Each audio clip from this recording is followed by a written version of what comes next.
Shalom, haleluya. Kami bersyukur kepada Tuhan karena kita berbagian dalam negara-negara yang bisa mendeklarasikan firman Tuhan. Hari ini dalam peringatan Hari Pentakosta, kita merayakan bersama-sama turunnya firman Tuhan Taurat kepada umat Israel Perjanjian Lama dan turunnya Roh Kudus kepada gereja di dalam Perjanjian Baru. Dan kita merayakan bersama-sama dalam acara Declare firman Tuhan yang dideklarasikan dengan kuasa Roh Kudus. Now it is Indonesian turn. Indonesia is a unique country with more than 17,500 islands located in Southeast Asia. It is the largest island country in the world. If you go from island to island and every day you visit one island, you need more than 47 years. That is Indonesia. Indonesia has more than 270 million population, so it is fourth most populated country in the world. Indonesia consists of about 1,340 different ethnics and about 700 languages. But we praise the Lord because we have one national language, that is Indonesian. So Indonesia has a multicultural, multilingual, and multi-ethnic society. By the fact of complex diversity, praise the Lord, our country's motto is Bhinneka Tunggal Ika, that is Sanskrit language, which means many but one, diverse but united. Diversity in unity. This is a big family of Negara Kesatuan Republik Indonesia. We pride and we praise the Lord because we have Pancasila as the foundation of our country. Saudara yang dikasihi Tuhan, saudara akan mendengarkan pembacaan-pembacaan firman Tuhan dari saudara-saudara kita yang sudah disiapkan hatinya oleh Roh Kudus. Dari kitab Yosua pasal 21 sampai dengan kitab Hakim-Hakim pasal 12. Buka hati saudara, biar Roh Kudus yang menjamah hati kita masing-masing. Dan kita mengalami hadirat Tuhan. Haleluya. Amin.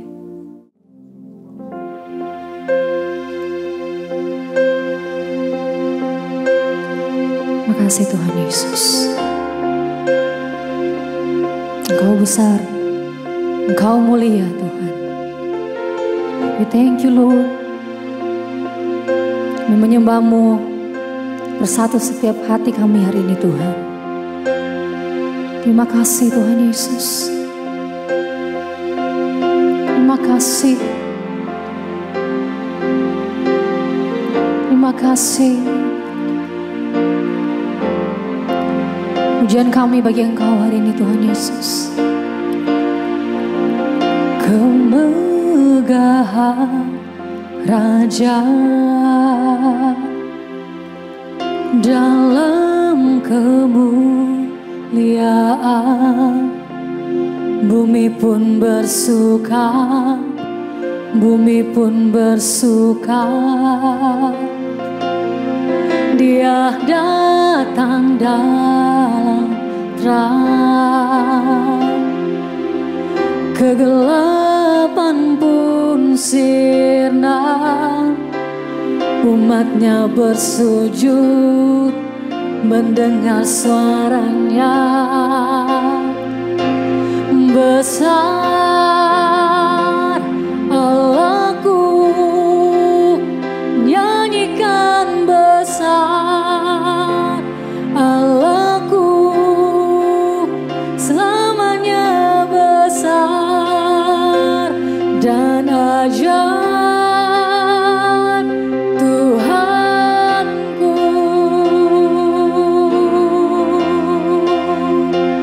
Oh besar Tuhan, haleluya. Kemegahan Raja dalam kemuliaan,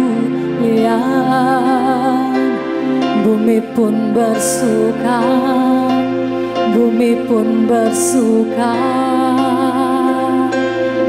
Dia datang dalam terang, kegelapan pun sirna, umatnya bersujud mendengar suaranya.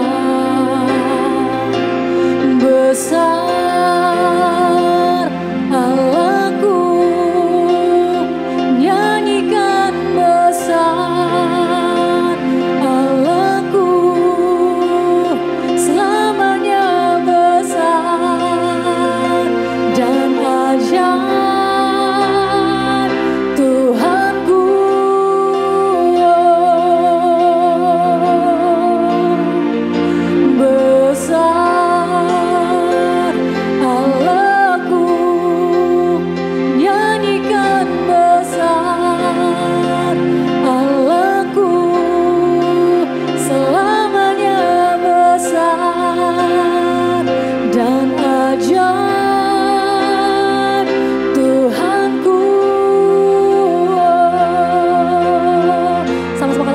disembah, Engkau layak disembah. Kau Raja segala raja,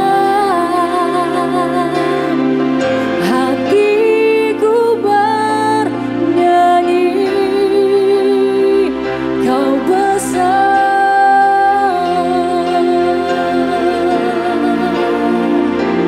Engkau layak disembah, Kau Raja segala raja, hatiku bernyanyi, Kau besar.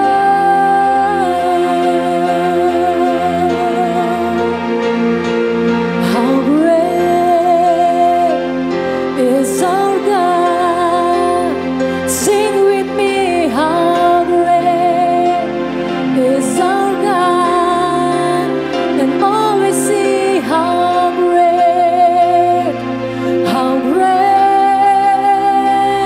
is our God.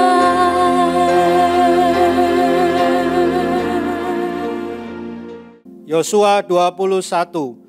Kemudian datanglah para kepala kaum keluarga orang Lewi menghadap Imam Eleazar, menghadap Yosua bin Nun, dan menghadap para kepala kaum keluarga di antara suku-suku orang Israel, dan berkata kepada mereka di Shilo tanah Kanaan demikian, Tuhan telah memerintahkan dengan perantaraan Musa, supaya diberikan kepada kami kota-kota untuk didiami dan tanah-tanah pengembalaannya untuk ternak kami.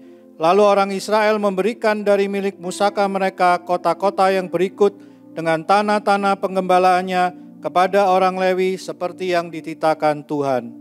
Lalu keluarlah undian bagi kaum-kaum orang Kehat, maka di antara orang Lewi, anak-anak Imam Harun mendapat dengan undian 13 kota dari suku Yehuda, dari suku Simeon, dan dari suku Benyamin. Kaum-kaum yang lain di antara keturunan Kehat mendapat dengan undian 10 kota dari kaum-kaum suku Efraim, dari suku Dan, dan dari suku Manasye yang setengah itu. Keturunan Gerson mendapat dengan undian 13 kota dari kaum-kaum suku Isakar, dari suku Asyer, dari suku Naftali, dan dari setengah suku Manasye yang di Basan itu. Keturunan Merari mendapat dengan undian 12 kota menurut kaum-kaum mereka, dari suku Ruben, dari suku Gad, dan dari suku Sebulon. Demikianlah diberikan orang Israel kota-kota tadi dengan tanah-tanah penggembalaannya kepada orang Lewi dengan undian seperti yang diperintahkan Tuhan dengan perantaraan Musa. Dari suku Bani Yehuda dan dari suku Bani Simeon diberikan mereka kota-kota yang berikut, yang disebutkan namanya di sini, kepada anak-anak Harun yang dari kaum-kaum orang Kehat yang termasuk Bani Lewi, karena bagi merekalah undian yang pertama. Kepada mereka diberikan Kiryat Arba, itulah Hebron. Arba inilah bapa suku Enak, di pegunungan Yehuda dan tanah-tanah pengembalaan di sekelilingnya. Tetapi tanah ladang kota tadi dengan desa-desanya telah diberikan mereka kepada Kaleb bin Yefune menjadi miliknya. Kepada anak-anak Imam Harun diberikan mereka Hebron, kota pelindungan untuk pembunuh, dan tanah-tanah penggembalaan kota itu. Libna dengan tanah-tanah penggembalaannya, Yatir dengan tanah-tanah penggembalaannya, Estemoa dengan tanah-tanah penggembalaannya, Holon dengan tanah-tanah penggembalaannya, Debir dengan tanah-tanah penggembalaannya, Ain dengan tanah-tanah penggembalaannya, Yuta dengan tanah-tanah penggembalaannya, dan Bet-Semes dengan tanah-tanah penggembalaannya, 9 kota dari kedua suku itu. Dan dari suku Benyamin, Gibeon dengan tanah-tanah penggembalaannya, Geba dengan tanah-tanah penggembalaannya, Anatot dengan tanah-tanah penggembalaannya, dan Almon dengan tanah-tanah penggembalaannya, 4 kota. Seluruhnya kota-kota kepunyaan anak-anak Harun para imam itu ada 13 kota dengan tanah-tanah penggembalaannya. Kaum-kaum keturunan Kehat, yakni orang Lewi yang masih tinggal dari antara keturunan Kehat, mendapat kota-kota yang dengan undian kepada mereka dari suku Efraim.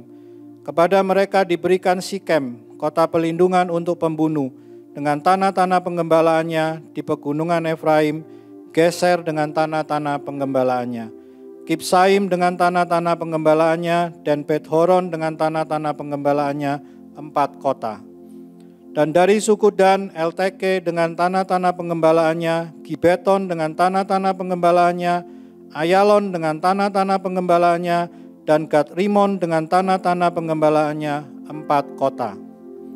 Dan dari suku Manasye yang setengah itu, Taanak dengan tanah-tanah penggembalaannya, dan Gad-Rimon dengan tanah-tanah penggembalaannya, 2 kota. Seluruhnya kota-kota itu ada 10 dengan tanah-tanah penggembalaannya, ditentukan bagi kaum-kaum yang masih tinggal dari antara keturunan Kehat. Bani Gerson dari kaum-kaum orang Lewi mendapat dari suku Manasye yang setengah lagi, Golan kota pelindungan untuk pembunuh di Basan dengan tanah-tanah penggembalaannya, dan Beestera dengan tanah-tanah penggembalaannya, 2 kota. Dan dari suku Isakar, Kishon dengan tanah-tanah penggembalaannya, Dobrat dengan tanah-tanah penggembalaannya, Yarmut dengan tanah-tanah penggembalaannya, dan Enganim dengan tanah-tanah penggembalaannya, 4 kota. Dan dari suku Asyer, Misal dengan tanah-tanah penggembalaannya, Abdon dengan tanah-tanah penggembalaannya, Helkat dengan tanah-tanah penggembalaannya, dan Rehob dengan tanah-tanah penggembalaannya, 4 kota.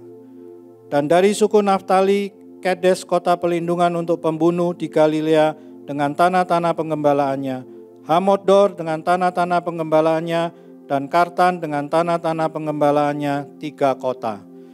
Seluruhnya kota-kota kepunyaan orang Gerson menurut kaum-kaum mereka ada 13 kota dengan tanah-tanah penggembalaannya. Kaum-kaum keturunan Merari, orang Lewi yang masih tinggal mendapat dari suku Zebulon, Yokneam dengan tanah-tanah penggembalaannya, Karta dengan tanah-tanah penggembalaannya, Dimna dengan tanah-tanah penggembalaannya, dan Nahalal dengan tanah-tanah penggembalaannya, 4 kota. Dan dari suku Ruben, Beser dengan tanah-tanah penggembalaannya, Yahas dengan tanah-tanah penggembalaannya, Kedemot dengan tanah-tanah penggembalaannya, dan Mefaat dengan tanah-tanah penggembalaannya, 4 kota. Dan dari suku Gad, Ramot kota pelindungan untuk pembunuh di Gilead dengan tanah-tanah penggembalaannya, Mahanaim dengan tanah-tanah penggembalaannya, Hesibon dengan tanah-tanah penggembalaannya, dan Yeser dengan tanah-tanah penggembalaannya. Seluruhnya kota-kota itu ada 4. Seluruhnya kota-kota itu ditentukan bagi keturunan Merari menurut kaum-kaum mereka, yakni yang masih tinggal dari kaum-kaum orang Lewi. Bagian undian mereka ada 12 kota. Seluruhnya kota-kota orang Lewi di tengah-tengah milik orang Israel ada 48 kota dengan tanah-tanah penggembalaannya. Kota-kota itu masing-masing ada tanah-tanah penggembalaannya di sekelilingnya, demikianlah kota-kota tadi seluruhnya. Jadi seluruh negeri itu diberikan Tuhan kepada orang Israel, yakni negeri yang dijanjikannya dengan bersumpah untuk diberikan kepada nenek moyang mereka. Mereka menduduki negeri itu dan menetap di sana. Dan Tuhan mengaruniakan kepada mereka keamanan ke segala penjuru, tepat seperti yang dijanjikannya dengan bersumpah kepada nenek moyang mereka. Tidak ada seorang pun dari semua musuhnya yang tahan berdiri menghadapi mereka. Semua musuhnya diserahkan Tuhan kepada mereka. Dari segala yang baik yang dijanjikan Tuhan kepada kaum Israel, tidak ada yang tidak dipenuhi. Semuanya terpenuhi. Yosua 22. Lalu Yosua memanggil orang Ruben, orang Gad, dan suku Manasye yang setengah itu dan berkata kepada mereka, "Kamu telah memelihara segala yang diperintahkan kepadamu oleh Musa, hamba Tuhan itu, dan telah mendengarkan perkataanku dalam segala yang kuperintahkan kepadamu. Kamu tidak meninggalkan saudara-saudaramu selama waktu ini sampai sekarang, tetapi kamu setia memelihara perintah Tuhan Allahmu kepadamu. Tetapi sekarang Tuhan Allahmu telah mengaruniakan keamanan kepada saudara-saudaramu seperti yang dijanjikannya kepada mereka. Oleh sebab itu, pulanglah ke kemahmu, ke tanah milikmu yang telah diberikan kepadamu oleh Musa, hamba Tuhan itu di seberang Yordan. Hanya lakukanlah dengan sangat setia perintah dan hukum yang diperintahkan kepadamu oleh Musa, hamba Tuhan itu, yakni mengasihi Tuhan Allahmu, hidup menurut segala jalan yang ditunjukkannya, tetap mengikuti perintahnya, berpaut padanya dan berbakti kepadanya dengan segenap hatimu dan dengan segenap jiwamu. Lalu Yosua memberkati mereka dan melepas mereka pergi. Maka pulanglah mereka ke kemah mereka. Kepada suku Manasye yang setengah telah diberikan Musa bagian mereka di Basan. Kepada suku yang setengah lagi telah diberikan Yosua bagian mereka di antara saudara-saudara mereka di sebelah barat sungai Yordan. Lagipun ketika Yosua melepas mereka pergi ke kemah mereka setelah memberkati mereka, maka ia berkata kepada mereka demikian, "Pulanglah ke kemahmu dengan kekayaan yang banyak dan dengan sangat banyak ternak, dengan perak, emas, tembaga, besi, dan dengan pakaian yang sangat banyak. Bagilah dengan saudara-saudaramu jarahan yang dari musuhmu itu." Maka pulanglah Bani Ruben, Bani Gad, dan suku Manasye yang setengah itu, dan mereka pergi meninggalkan orang Israel, keluar dari Silo di tanah Kanaan untuk pergi ke tanah Gilead, tanah milik mereka yang didiami mereka sesuai dengan titah Tuhan dengan perantaraan Musa. Ketika mereka sampai ke Gelilot pada sungai Yordan yang di tanah Kanaan, maka Bani Ruben, Bani Gad, dan suku Manasye yang setengah itu mendirikan mezbah di sana di tepi sungai Yordan. Mezbah yang besar bangunannya, lalu terdengarlah oleh orang Israel itu cakap orang, telah didirikan mezbah oleh Bani Ruben, Bani Gad, dan suku Manasye yang setengah itu, mezbah menghadap ke tanah Kanaan di Gelilot pada sungai Yordan, di sebelah wilayah orang Israel. Ketika hal itu terdengar oleh orang Israel, berkumpullah segenap umat Israel di Silo untuk maju memerangi mereka. Kemudian orang Israel mengutus kepada Bani Ruben, kepada Bani Gad, dan kepada suku Manasye yang setengah itu ke tanah Gilead, Imam Pinehas bin Eleazar. Dan bersama-sama dengan dia 10 pemimpin, yakni seorang pemimpin kaum keluarga sebagai wakil tiap-tiap suku Israel. Masing-masing mereka itu kepala kaum keluarganya di antara kaum-kaum orang Israel. Setelah mereka sampai kepada Bani Ruben, kepada Bani Gad, dan kepada suku Manasye yang setengah itu di tanah Gilead, berkatalah mereka kepada orang-orang itu demikian, "Beginilah kata segenap umat Tuhan, apa macam perbuatanmu yang tidak setia ini terhadap Allah Israel, dan sekarang berbalik daripada Tuhan dan mendirikan mezbah bagimu, dengan demikian memberontak terhadap Tuhan pada hari ini? Belum cukupkah bagi kita noda yang di Peor itu, yang daripadanya kita belum mentahirkan diri sampai hari ini, dan yang menyebabkan umat Tuhan kena tulah? Sehingga kamu berbalik pula sekarang ini membelakangi Tuhan. Jika kamu hari ini memberontak terhadap Tuhan, maka besok ia akan murka kepada segenap umat Israel. Akan tetapi jika sekiranya tanah milikmu itu najis, marilah menyeberang ke tanah milik Tuhan, tempat kedudukan kemah suci Tuhan, dan menetaplah di tengah-tengah kami. Tetapi janganlah memberontak terhadap Tuhan, dan janganlah memberontak terhadap kami dengan mendirikan mezbah bagimu sendiri selain dari mezbah Tuhan Allah kita." Ketika Akan bin Sera berubah setia dengan mengambil barang-barang yang dikhususkan, bukankah segenap umat Israel kena murka? Bukan orang itu saja yang mati karena dosanya. Lalu jawab Bani Ruben, Bani Gad, dan suku Manasye yang setengah itu, katanya kepada kepala kaum-kaum orang Israel, "Allah segala Allah Tuhan, Allah segala Allah Tuhan, dialah yang mengetahui dan patutlah orang Israel mengetahuinya juga. Jika sekiranya hal ini terjadi dengan maksud memberontak atau dengan maksud berupa setia kepada Tuhan, biarlah jangan Tuhan selamatkan kami pada hari ini. Jika sekiranya kami mendirikan mezbah untuk berbalik daripada Tuhan, untuk mempersembahkan korban bakaran dan korban sajian di atasnya, serta korban keselamatan di atasnya, biarlah Tuhan sendiri yang menuntut balas terhadap kami.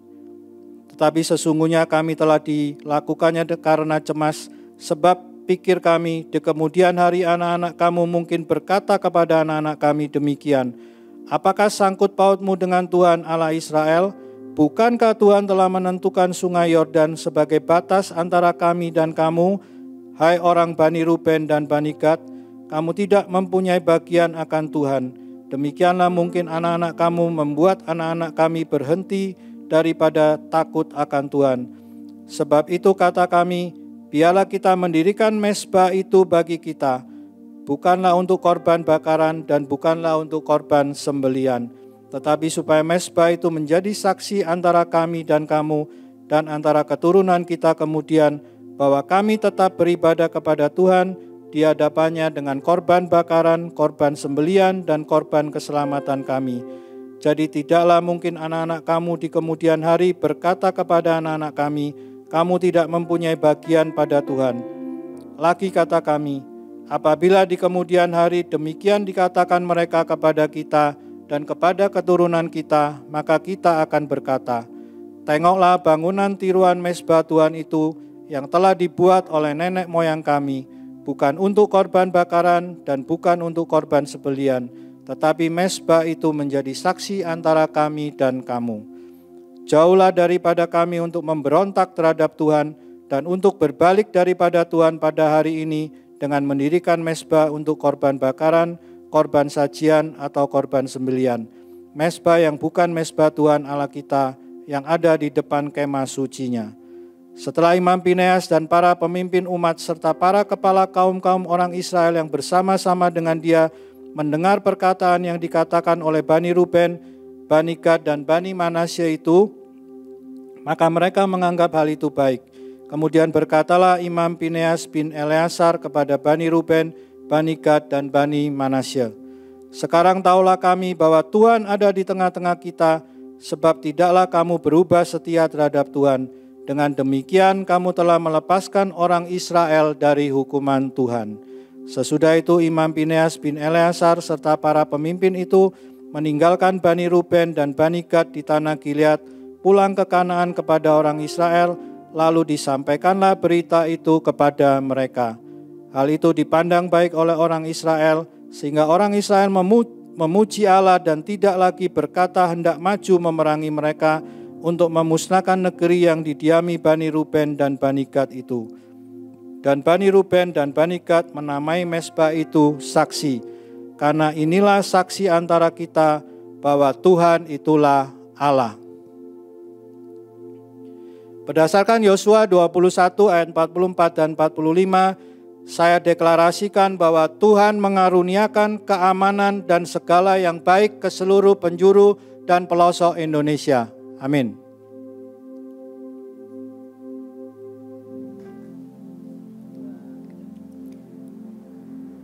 Yosua 23. Lama setelah Tuhan mengaruniakan keamanan kepada orang-orang Israel ke segala penjuru terhadap semua musuhnya, dan ketika Yosua telah tua dan lanjut umur, dipanggilnya seluruh orang Israel, para tua-tuanya, para kepalanya, para hakimnya, dan para pengatur pasukannya, dan berkata kepada mereka, aku telah tua dan sangat lanjut umur, dan kamu ini telah melihat segala yang dilakukan Tuhan Allahmu kepada semua bangsa di sini demi kamu, sebab Tuhan Allahmu dialah yang telah berperang bagi kamu. Ingatlah, aku telah membagikan dengan membuang undi bangsa-bangsa yang masih tinggal ini kepada suku-sukumu menjadi milik pusakamu, seperti juga semua bangsa yang telah kulenyapkan hari itu, mulai dari sungai Yordan sampai ke laut besar di sebelah matahari terbenam. Dan Tuhan Allahmu, dialah yang akan mengusir dan menghalau mereka dari depanmu, sehingga kamu menduduki negeri mereka seperti yang dijanjikan kepadamu oleh Tuhan Allahmu. Kuatkanlah benar-benar hatimu dalam memelihara dan melakukan segala yang tertulis dalam kitab hukum Musa, supaya kamu jangan menyimpang ke kanan atau ke kiri. Dan supaya kamu jangan bergaul dengan bangsa-bangsa yang masih tinggal di antaramu itu, serta mengakui nama Allah mereka dan bersumpah demi nama itu, dan beribadah atau sujud menyembah kepada mereka. Tetapi kamu harus berpaut pada Tuhan Allahmu seperti yang kamu lakukan sampai sekarang. Bukankah Tuhan telah menghalau bangsa-bangsa yang besar dan kuat dari depanmu, dan akan kamu ini seorang pun tidak ada yang tahan menghadapi kamu sampai sekarang. Satu orang saja daripada kamu dapat mengejar 1000 orang, sebab Tuhan Allahmu dialah yang berperang bagi kamu seperti yang dijanjikannya kepadamu. Maka demi nyawamu bertekunlah mengasihi Tuhan Allahmu, sebab jika kamu berbalik dan berpaut kepada sisa bangsa-bangsa ini yang masih tinggal di antara kamu, kawin-mengawin dengan mereka serta bergaul dengan mereka dan mereka dengan kamu, maka ketahuilah dengan sesungguhnya bahwa Tuhan Allahmu tidak akan menghalau lagi bangsa-bangsa itu daripadamu. Tetapi mereka akan menjadi perangkap dan jerat bagimu, menjadi cambuk pada lambungmu dan duri di matamu, sampai kamu binasa dari tanah yang baik ini yang telah diberikan kepadamu oleh Tuhan Allahmu. Maka sekarang, sebentar lagi aku akan menempuh jalan segala yang fana. Sebab itu insaflah dengan segenap hatimu dan segenap jiwamu, bahwa satu pun dari segala yang baik yang telah dijanjikan kepadamu oleh Tuhan Allahmu tidak ada yang tidak dipenuhi. Semuanya yang telah digenapi bagimu, tidak ada satu pun yang tidak dipenuhi. Tetapi seperti telah datang atas kamu segala yang baik yang telah dijanjikan kepadamu oleh Tuhan Allahmu, demikianlah Tuhan akan mendatangkan atas kamu segala yang tidak baik, sampai Ia telah memusnahkan kamu dari tanah yang baik ini yang diberikan kepadamu oleh Tuhan Allahmu. Apabila kamu melangkahi perjanjian yang telah diperintahkan kepadamu oleh Tuhan Allahmu dan pergi beribadah kepada Allah lain dan sujud menyembah kepada mereka, maka murka Tuhan akan bangkit terhadap kamu sehingga kamu segera binasa dan dari negeri yang baik yang telah diberikannya kepadamu. Yosua 24. Kemudian Yosua mengumpulkan semua suku orang Israel di Sikem, dipanggilnya para tua-tua orang Israel, para kepalanya, para hakimnya, dan para pengatur pasukannya. Ia lalu mereka berdiri di hadapan Allah, berkatalah Yosua kepada seluruh bangsa itu, beginilah firman Tuhan Allah Israel. Dahulu kala di seberang sungai Efrat, disitulah diam nenek moyangmu, yakni Terah ayah Abraham dan ayah Nahor. Dan mereka beribadah kepada Allah lain. Tetapi aku mengambil Abraham bapamu itu dari seberang sungai Efrat dan menyuruh dia menjelajahi seluruh tanah Kanaan. Aku membuat banyak keturunannya dan memberikan Ishak kepadanya. Kepada Ishak kuberikan Yakub dan Esau. Kepada Esau kuberikan pegunungan Seir menjadi miliknya, sedang Yakub serta anak-anaknya pergi ke Mesir. Lalu aku mengutus Musa serta Harun dan menulahi Mesir seperti yang kulakukan di tengah-tengah mereka. Kemudian aku membawa kamu keluar. Setelah aku membawa nenek moyangmu keluar dari Mesir dan kamu sampai ke laut, lalu orang Mesir mengejar nenek moyangmu dengan kereta dan orang berkuda ke laut Terberau. Sebab itu berteriak-teriaklah mereka kepada Tuhan. Maka diadakannya gelap antara kamu dan orang Mesir itu, dan didatangkannya air laut atas mereka sehingga mereka diliputi. Dan matamu sendiri telah melihat apa yang kulakukan terhadap Mesir. Sesudah itu, lama kamu diam di padang gurun, aku membawa kamu ke negeri orang Amori yang diam di seberang sungai Yordan. Dan ketika mereka berperang melawan kamu, mereka kuserahkan ke dalam tanganmu, sehingga kamu menduduki negerinya, sedang mereka kupunahkan dari depan kamu. Ketika itu Balak bin Zippor, Raja Moab, bangkit berperang melawan orang Israel. Disuruhnya memanggil Bileam bin Beor untuk mengutuki kamu. Tetapi aku tidak mau mendengarkan Bileam, sehingga ia pun memberkati kamu. Demikianlah aku melepaskan kamu dari tangannya. Setelah kamu menyeberangi sungai Yordan dan sampai ke Yeriko, berperanglah melawan kamu warga-warga kota Yeriko, orang Amori, orang Feris, orang Kanaan, orang Het, orang Girgasi, orang Hewi, dan orang Yebus. Tetapi mereka itu kuserahkan ke dalam tanganmu. Kemudian aku melepaskan tabuhan mendahului kamu, dan binatang-binatang ini menghalau mereka dari depanmu, seperti kedua raja orang Amori itu. Sesungguhnya bukan oleh pedangmu dan bukan pula oleh panahmu. Demikianlah kuberikan kepadamu negeri yang kamu peroleh tanpa bersusah-susah, dan kota-kota yang tidak kamu dirikan, tetapi kamulah yang diam di dalamnya. Juga kebun-kebun anggur dan kebun zaitun yang tidak kamu tanami, kamulah yang makan hasilnya. Oleh sebab itu, takutlah akan Tuhan dan beribadahlah kepadanya dengan tulus, ikhlas, dan setia. Jauhkanlah Allah yang kepadanya nenek moyangmu telah beribadah di seberang sungai Efrat dan di Mesir, dan beribadahlah kepada Tuhan. Tetapi jika kamu anggap tidak baik untuk beribadah kepada Tuhan, pilihlah pada hari ini kepada siapa kamu akan beribadah. Allah yang kepada nenek moyangmu beribadah di seberang sungai Efrat, atau Allah orang Amori yang negerinya kamu diami ini, tetapi aku dan seisi rumahku kami akan beribadah kepada Tuhan. Lalu bangsa itu menjawab, jauhlah daripada kami meninggalkan Tuhan untuk beribadah kepada Allah lain, sebab Tuhan Allah kita, dialah yang telah menuntun kita dan nenek moyang yang kita dari tanah Mesir, dari rumah perbudakan, dan yang telah melakukan tanda-tanda mujizat yang besar ini di depan mata kita sendiri, dan yang telah melindungi kita sepanjang jalan yang kita tempuh dan di antara semua bangsa yang kita lalui. Tuhan menghalau semua bangsa dan orang Amori, penduduk negeri ini, dari depan kita. Kami pun akan beribadah kepada Tuhan, sebab dialah Allah kita. Tetapi Yosua berkata kepada bangsa itu, "Tidaklah kamu sanggup beribadah kepada Tuhan, sebab Dialah Allah yang kudus, Dialah Allah yang cemburu. Ia tidak akan mengampuni kesalahan dan dosamu. Apabila kamu meninggalkan Tuhan dan beribadah kepada Allah asing, maka Ia akan berbalik daripadamu dan melakukan yang tidak baik kepada kamu serta membinasakan kamu, setelah Ia melakukan yang baik kepada kamu dahulu." Tetapi bangsa itu berkata kepada Yosua, "Tidak, hanya kepada Tuhan saja kami akan beribadah." Kemudian berkatalah Yosua kepada bangsa itu, "Kamulah saksi terhadap kamu sendiri bahwa kamu telah memilih Tuhan untuk beribadah kepadanya." Jawab mereka, "Kamilah saksi." Ia berkata, "Maka sekarang jauhkanlah Allah asing yang ada di tengah-tengah kamu dan condongkanlah hatimu kepada Tuhan, Allah Israel."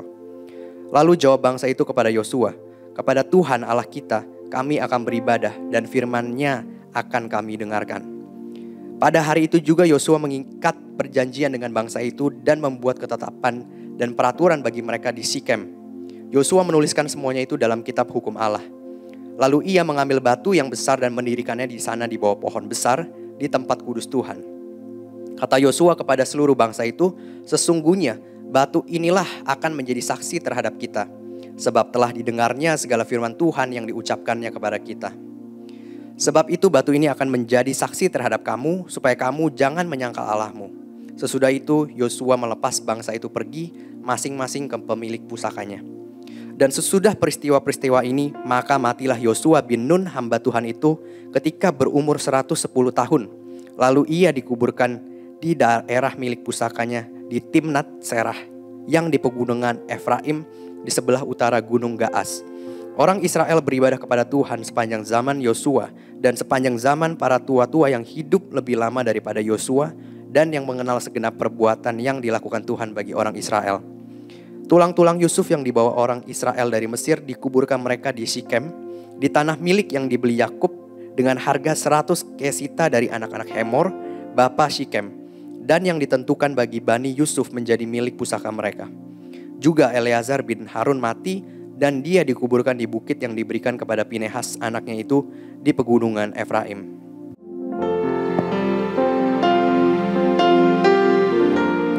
Bila engkau tak besertaku,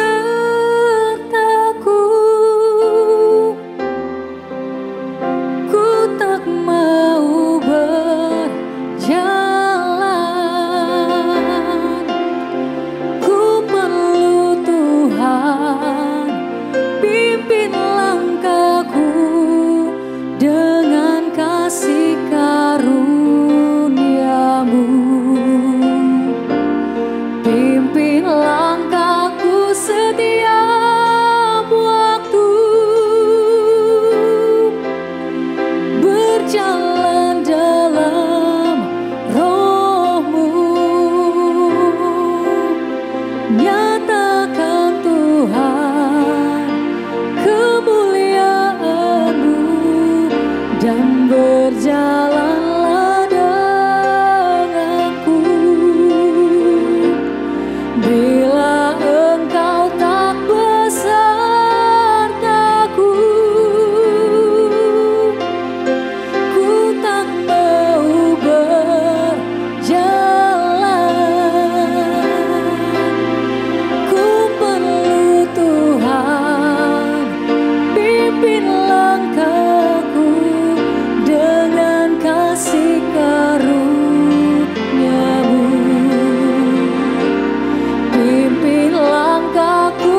Hakim-Hakim 1. Sesudah Yosua mati, orang Israel bertanya kepada Tuhan, "Siapakah daripada kami yang harus lebih dahulu maju menghadapi orang Kanaan untuk berperang melawan mereka?"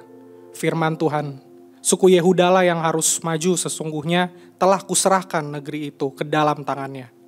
Lalu berkatalah Yehuda kepada Simeon saudaranya itu, "Majulah bersama-sama dengan aku ke bagian yang telah diundikan kepadaku, dan baiklah kita berperang melawan orang Kanaan. Maka aku pun akan maju bersama-sama dengan engkau ke bagian yang telah diundikan kepadamu." Lalu Simeon maju bersama-sama dengan dia. Maka majulah suku Yehuda, lalu Tuhan menyerahkan orang Kanaan dan orang Feris ke dalam tangan mereka. Dan mereka memukul kalah orang-orang itu di dekat Bezek, 10.000 orang banyaknya. Di Bezek, mereka menjumpai Adoni Bezek dan berperang melawan dia, dan memukul kalah orang Kanaan dan orang Feris. Tetapi Adoni Bezek melarikan diri, lalu mereka mengejarnya, menangkapnya, dan memotong ibu jari dari tangannya dan dari kakinya. Kata Adoni Bezek, "Ada 70 raja dengan terpotong ibu jari tangan dan kakinya, memungut sisa-sisa makanan di bawah mejaku. Sesuai dengan yang kulakukan itu, demikianlah dibalaskan Allah kepadaku." Kemudian ia dibawa ke Yerusalem dan mati di sana. Sesudah itu Bani Yehuda berperang melawan Yerusalem, merebutnya, lalu memukulnya dengan mata pedang, dan memusnahkan kota itu dengan api. Kemudian Bani Yehuda maju, berperang melawan orang Kanaan, yang diam di pegunungan, di tanah Negeb, dan di daerah bukit. Lalu suku Yehuda bergerak menyerang orang Kanaan yang diam di Hebron. Nama Hebron dahulu adalah Kiryat Arba, dan memukul kalah Sesai, Ahiman, dan Talmai. Dari sana mereka bergerak menyerang penduduk Debir. Nama Debir dahulu adalah Kiryat Sefer. Berkatalah Kaleb, "Siapa yang mengalahkan dan merebut Kiryat Sefer, kepadanya akan kuberikan Aksa, anakku, menjadi istrinya." Dan Otniel anak Kenas adik Kaleb merebut kota itu. Lalu Kaleb memberikan Aksa anaknya kepadanya menjadi istrinya. Ketika perempuan itu tiba, dibujuknya suaminya untuk meminta sebidang ladang kepada ayahnya. Maka turunlah perempuan itu dari keledainya. Lalu berkatalah Kaleb kepadanya, "Ada apa?" Jawabnya kepadanya, "Berikanlah kepadaku suatu hadiah. Telah kau berikan kepadaku tanah yang gersang, berikanlah juga kepadaku mata air." Lalu Kaleb memberikan kepadanya mata air yang di hulu dan mata air yang di hilir. Keturunan Hobab ipar Musa orang Keni itu maju bersama-sama dengan Bani Yehuda dari kota pohon korma ke padang gurun Yehuda di tanah Negeb dekat Arad. Lalu mereka menetap di antara penduduk di sana. Yehuda maju bersama-sama dengan Simeon saudaranya itu, lalu mereka memukul kalah orang Kanaan, penduduk Sefat. Mereka menumpas kota itu, sebab itu kota itu dinamakan Horma. Selanjutnya suku Yehuda merebut Gaza dengan daerahnya, Askelon dengan daerahnya, dan Ekron dengan daerahnya. Dan Tuhan menyertai suku Yehuda sehingga mereka menduduki pegunungan itu. Tetapi mereka tidak dapat menghalau penduduk yang di lembah, sebab orang-orang ini mempunyai kereta-kereta besi. Kepada Kaleb telah diberikan Hebron, seperti yang dikatakan Musa dahulu, dan dari sana telah dihalaukannya anak-anak, yang 3 itu. Tetapi orang Yebus, penduduk kota Yerusalem, tidak dihalau oleh Bani Benyamin. Jadi orang Yebus itu masih diam bersama-sama dengan Bani Benyamin di Yerusalem sampai sekarang. Keturunan Yusuf juga maju menyerang Betel, dan Tuhan menyertai mereka. Keturunan Yusuf menyuruh orang mengintai Betel itu. Nama kota itu dahulu adalah Luz. Ketika pengintai-pengintai itu melihat seseorang keluar dari kota itu, maka berkatalah mereka kepadanya, "Tolong tunjukkan bagaimana kami dapat memasuki kota ini, maka kami akan memperlakukan engkau sebagai sahabat." Lalu ditunjukkannya lah kepada mereka bagaimana mereka dapat masuk ke kota itu, dan mereka memukul kota itu dengan mata pedang. Tetapi orang itu dengan seluruh kaumnya dibiarkannya mereka pergi. Orang itu pergi ke negeri orang Het dan mendirikan di sana sebuah kota yang dinamainya Luz. Demikianlah nama kota itu sampai sekarang.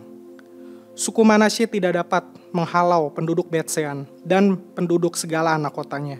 penduduk Tanak dengan segala anak kotanya, penduduk Dor dengan segala anak kotanya, penduduk Yibeam dengan segala anak kotanya, dan penduduk Megido dengan segala anak kotanya. Sebab orang Kanaan itu bersikeras untuk tetap diam di dalam negeri itu. Setelah orang Israel menjadi kuat, mereka membuat orang kota Kanaan itu menjadi orang Rodi dan tidak menghalau mereka sama sekali. Suku Efraim pun tidak menghalau orang Kanaan yang diam di Gezer, sehingga orang Kanaan itu tetap diam di tengah-tengah mereka di Gezer. Suku Zebulon tidak menghalau penduduk Kitron dan penduduk Nahalol, sehingga orang Kanaan itu tetap diam di tengah-tengah mereka, walaupun sebagai orang Rodi. Suku Asyer tidak menghalau penduduk Ako, penduduk Sidon serta Ahlab, Akzib, Helba, Afek, dan Rehob, sehingga orang Asyer itu diam di tengah-tengah orang Kanaan, penduduk asli di negeri itu, sebab orang-orang itu tidak dihalaunya. Suku Naftali tidak menghalau penduduk Bet Semes dan penduduk Bet Anat, sehingga mereka diam di tengah-tengah orang Kanaan, penduduk asli negeri itu. Tetapi penduduk Bet Semes dan Bet Anat itu menjadi orang Rodi bagi mereka. Orang Amori mendesak Bani Dan ke sebelah pegunungan dan tidak membiarkan mereka turun ke lembah. Dan orang Amori itu bersikeras untuk tetap diam di Har-Heres, di Ayalon, dan di Saalbim, walaupun mereka mendapat tekanan berat dari keturunan Yusuf, sebab mereka menjadi orang Rodi. Daerah orang Amori itu mulai dari pendakian Akrabim, dari Sela, terus ke atas.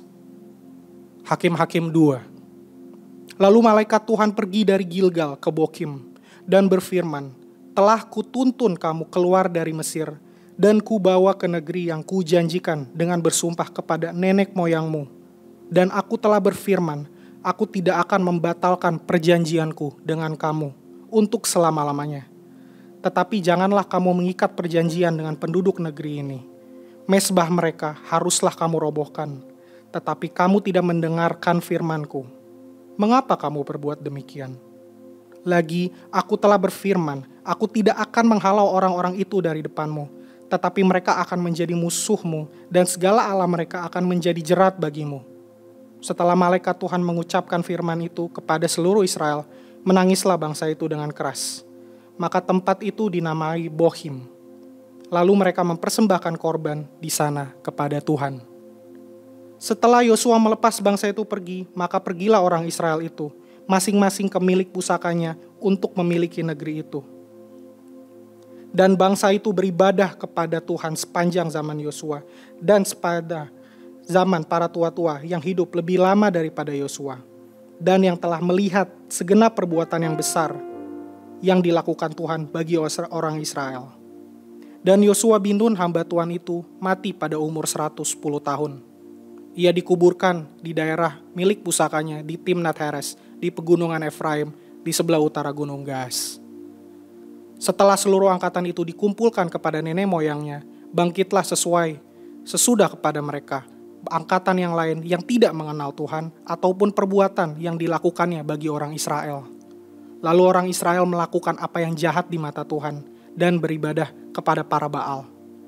Mereka meninggalkan Tuhan, Allah nenek moyang mereka yang telah membawa mereka keluar dari tanah Mesir, lalu mengikuti Allah lain dari antara Allah bangsa-bangsa di sekeliling mereka dan sujud menyembah kepadanya, sehingga mereka menyakiti hati Tuhan. Demikianlah mereka meninggalkan Tuhan dan beribadah kepada Baal dan para Asitoret. Maka bangkitlah murka Tuhan terhadap orang Israel. Ia menyerahkan mereka ke dalam tangan perampok dan menjual mereka kepada musuh di sekeliling mereka, sehingga mereka tidak sanggup lagi menghadapi musuh mereka.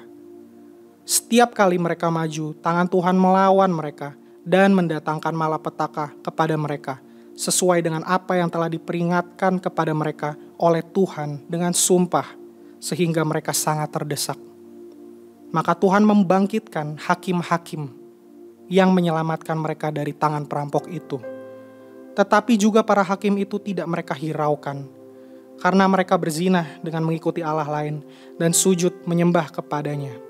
Mereka segera menyimpang dari jalan yang ditempuh oleh nenek moyangnya, yang mendengarkan perintah Tuhan. Mereka melakukan yang tidak patut. Setiap kali apabila Tuhan membangkitkan seorang hakim bagi mereka, maka Tuhan menyertai hakim itu dan menyelamatkan mereka dari tangan musuh mereka selama hakim itu hidup. sebab Tuhan berbelas kasihan mendengar rintihan mereka karena orang-orang yang mendesak dan menindas mereka. Tetapi apabila hakim itu mati, kembalilah mereka berlaku jahat, lebih jahat dari nenek moyang mereka, dengan mengikuti Allah lain, beribadah kepadanya, dan sujud menyembah kepadanya. Dalam hal apapun mereka tidak berhenti dengan perbuatan dan kelakuan mereka yang tegar itu. Apabila murka Tuhan bangkit terhadap orang Israel, berfirmanlah Ia, karena bangsa ini melanggar perjanjian yang telah kuperintahkan kepada nenek moyang mereka, dan tidak mendengarkan firman-Ku, maka aku pun tidak mau menghalau lagi dari depan mereka satupun dari bangsa-bangsa yang ditinggalkan Yosua pada waktu matinya, supaya dengan perantaraan bangsa-bangsa itu aku mencobai orang Israel, apakah mereka tetap hidup menurut jalan yang ditunjukkan Tuhan, seperti yang dilakukan oleh nenek moyang mereka, atau tidak. Demikianlah Tuhan membiarkan bangsa-bangsa itu tinggal dengan tidak segera menghalau mereka. Mereka tidak diserahkannya ke dalam tangan Yosua. Mari kita bersatu dalam doa.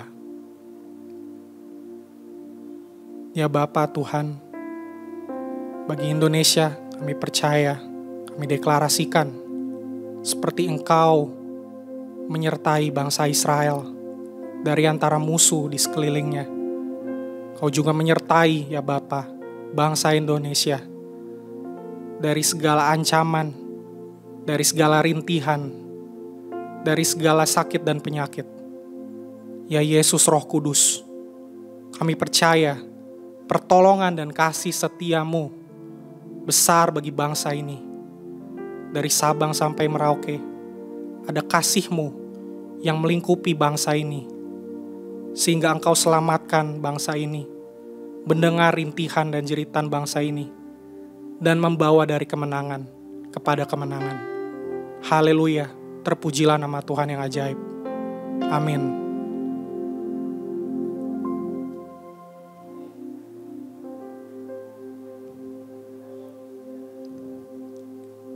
Hakim-Hakim 3, inilah bangsa-bangsa yang dibiarkan Tuhan tinggal untuk mencobai orang Israel, itu dengan perantaraan mereka, yakni semua orang Israel yang tidak mengenal perang Kanaan. Maksudnya hanyalah supaya keturunan-keturunan orang Israel yang tidak mengenal perang, yang sudah-sudah dilatih berperang oleh Tuhan. Yang tinggal ialah kelima raja orang Filistin dan semua orang Kanaan, orang Sidon dan orang Hewi, yang mendiami penggunungan Libanon dari gunung Baal Hermon sampai ke jalan yang menuju ke Hamat. Mereka itu ada di sana supaya ia mencobai orang Israel dengan perantaran mereka untuk mengetahui apakah mereka mendengarkan perintah yang diberikan Tuhan kepada mereka, nenek moyang dengan perantaraan Musa. Demikianlah orang Israel itu diam di tengah-tengah orang Kanaan, orang Het, orang Amori, orang Feris, orang Hewi, dan orang Hebus. Mereka mengambil anak-anak perempuan orang-orang itu menjadi istri mereka dan memberikan anak-anak perempuan mereka kepada anak-anak lelaki orang-orang itu, serta beribadah kepada Allah orang-orang itu.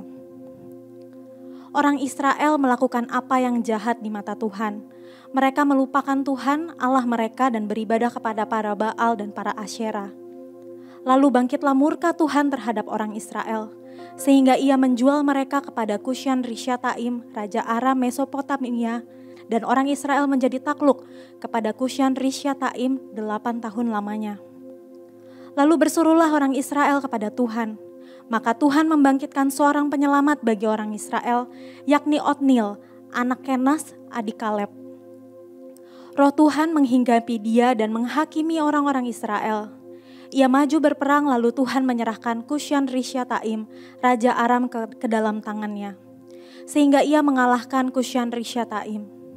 Lalu amanlah negeri itu 40 tahun lamanya, kemudian matilah Otniel, anak Kenas. Tetapi orang Israel melakukan pula apa yang jahat di mata Tuhan, lalu Eglon Raja Moab diberikan Tuhan kuasa atas orang Israel, oleh sebab mereka telah melakukan apa yang jahat di mata Tuhan. Raja ini mengajak Bani Amon dan Bani Amalek menjadi sekutunya. Lalu majulah ia memukul orang Israel kalah. Kota pohon korma diduduki mereka. 18 tahun lamanya orang Israel menjadi takluk kepada Eglon Raja Moab. Lalu orang Israel berseru kepada Tuhan.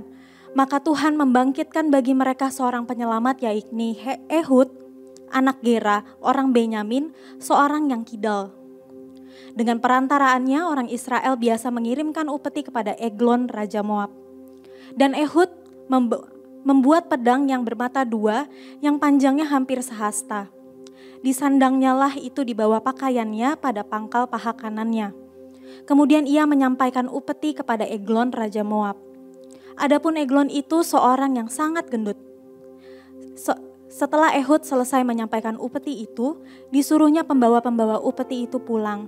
Tetapi ia sendiri berdiri pada batu-batu berpahat yang di dekat Gilgal dan kembali menghadap raja. Berkatalah ia, "Ada pesan rahasia yang kubawa untuk tuanku ya raja," kata Eglon. "Diamlah dahulu."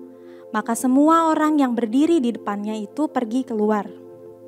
Lalu Ehud masuk mendapatkan dia, sedang ia duduk sendirian di kamar di atas rumah peranginannya.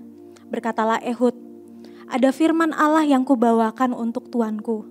Lalu bangunlah ia berdiri dari tempat duduknya.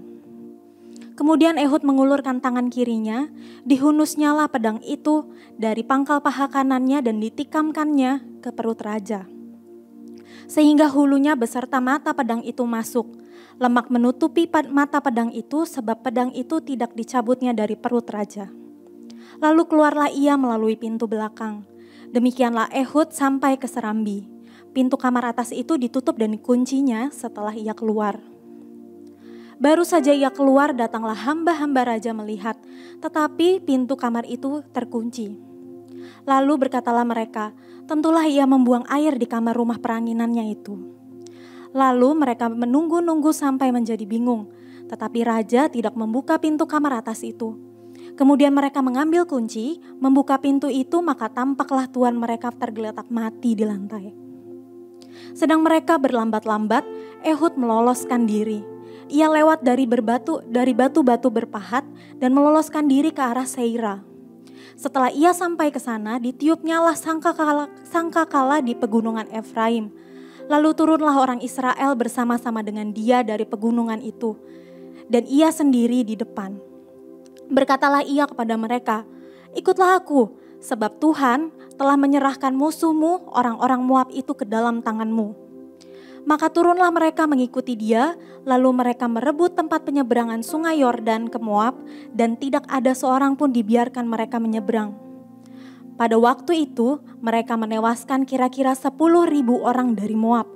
Semuanya orang yang tegap dan tangkas, seorang pun tidak ada yang lolos. Demikianlah pada hari itu Moab ditundukkan oleh Israel. Maka amanlah tanah itu 80 tahun lamanya. Sesudah dia bangkitlah Samgar bin Anat. Ia menewaskan orang Filistin dengan tongkat penghalau lembu, 600 orang banyaknya. Demikianlah ia juga menyelamatkan orang Israel. Hakim-Hakim 4. Setelah Ehud mati, orang Israel melakukan pula apa yang jahat di mata Tuhan. Lalu Tuhan menyerahkan mereka ke dalam tangan Yabin, raja Kanaan yang memerintah di Hazor. Panglima tentaranya ialah Sisera yang diam di Haroset Hogaim. Lalu orang Israel berseru kepada Tuhan, sebab Sisera mempunyai 900 kereta besi dan 20 tahun lamanya ia menindas orang Israel dengan keras. Pada waktu itu Deborah, seorang nabiah istri Lapidot, memerintah sebagai hakim atas orang Israel. Ia biasa duduk di bawah pohon korma Deborah antara Rama dan Betel di pegunungan Efraim, dan orang Israel menghadap dia untuk berhakim kepadanya.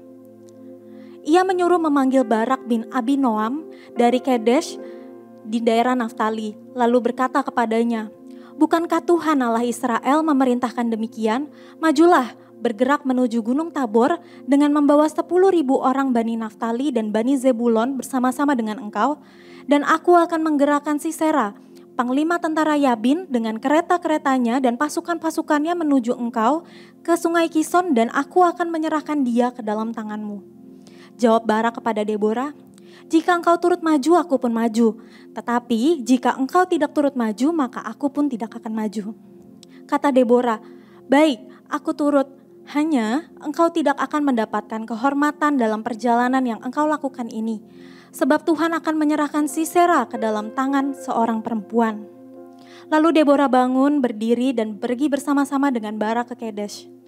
Barak mengerahkan suku Zebulun dan suku Naftali ke Kedesh, maka 10.000 orang maju mengikuti dia, juga Deborah maju bersama-sama dengan dia. Adapun Heber orang Keni itu telah memisahkan diri dari suku Keni, dari anak-anak Hobab ipar Musa. Telah berpindah-pindah memasang kemahnya sampai ke pohon Tarbatin di Zaanaim yang dekat Kedesh. Setelah dikabarkan kepada Sisera bahwa Barak bin Abinoam telah maju ke Gunung Tabor, dikerahkannya lah segala keretanya 900 kereta besi dan seluruh rakyat bersama-sama dengan dia dari Haroset Hagoyim ke sungai Kison. Lalu berkatalah Deborah kepada Barak, "Bersiaplah, sebab inilah harinya Tuhan menyerahkan Sisera ke dalam tanganmu. Bukankah Tuhan telah maju di depan engkau?" Lalu Barak dari Gunung Tabor dan 10.000 orang mengikuti dia. Dan Tuhan mengacaukan Sisera serta segala keretanya dan seluruh tentara oleh mata pedang di depan Barak, sehingga Sisera turun dari keretanya dan melarikan diri dengan berjalan kaki. Lalu Barak mengejar kereta-kereta dan tentara itu sampai ke Haroset Hagoyim, dan seluruh tentara Sisera tewas oleh mata pedang. Tidak ada seorang pun yang tinggal hidup. Tetapi Sisera berjalan kaki melarikan diri ke kemah Yael, istri Heber orang Keni itu, sebab ada perhubungannya baik antara Yabin Raja Hazor dengan keluarga Heber orang Keni itu. Yael itu pun keluar mendapatkan Sisera dan berkata kepadanya, "Singgahlah Tuhanku, silakan masuk, jangan takut." Lalu singgahlah ia ke dalam kemah perempuan itu, dan perempuan itu menutupi dia dengan selimut. Kemudian berkatalah ia kepada perempuan itu, "Berilah kiranya aku minum air sedikit, aku haus." Lalu perempuan itu membuka kirbat susu, diberinyalah dia minum dan selimutinya pula. Lagi katanya kepada perempuan itu, "Berdirilah di depan pintu kemah, dan apabila ada orang yang datang dan bertanya kepadamu, adakah orang di sini? Maka jawablah tidak ada." Tetapi Yael istri Heber mengambil patok kemah, diambilnya pula palu, mendekatinya diam-diam lalu melantakkannya lah patok itu masuk ke dalam pelipisnya sampai tembus ke tanah.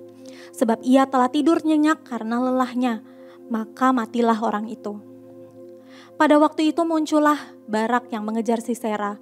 Keluarlah Yael mendapatkan dia dan berkata kepadanya, "Mari, aku akan menunjukkan kepadamu orang yang kau cari itu." Lalu masuklah Barak ke dalam dan tampaklah Sisera mati tergeletak dengan patok dalam pelipisnya. Demikianlah Allah pada hari itu menundukkan Yabin Raja Kanaan di depan orang Israel. Dan kekuasaan orang Israel kian keras menekan Yabin Raja Kanaan sampai mereka melenyapkan Yabin Raja Kanaan itu.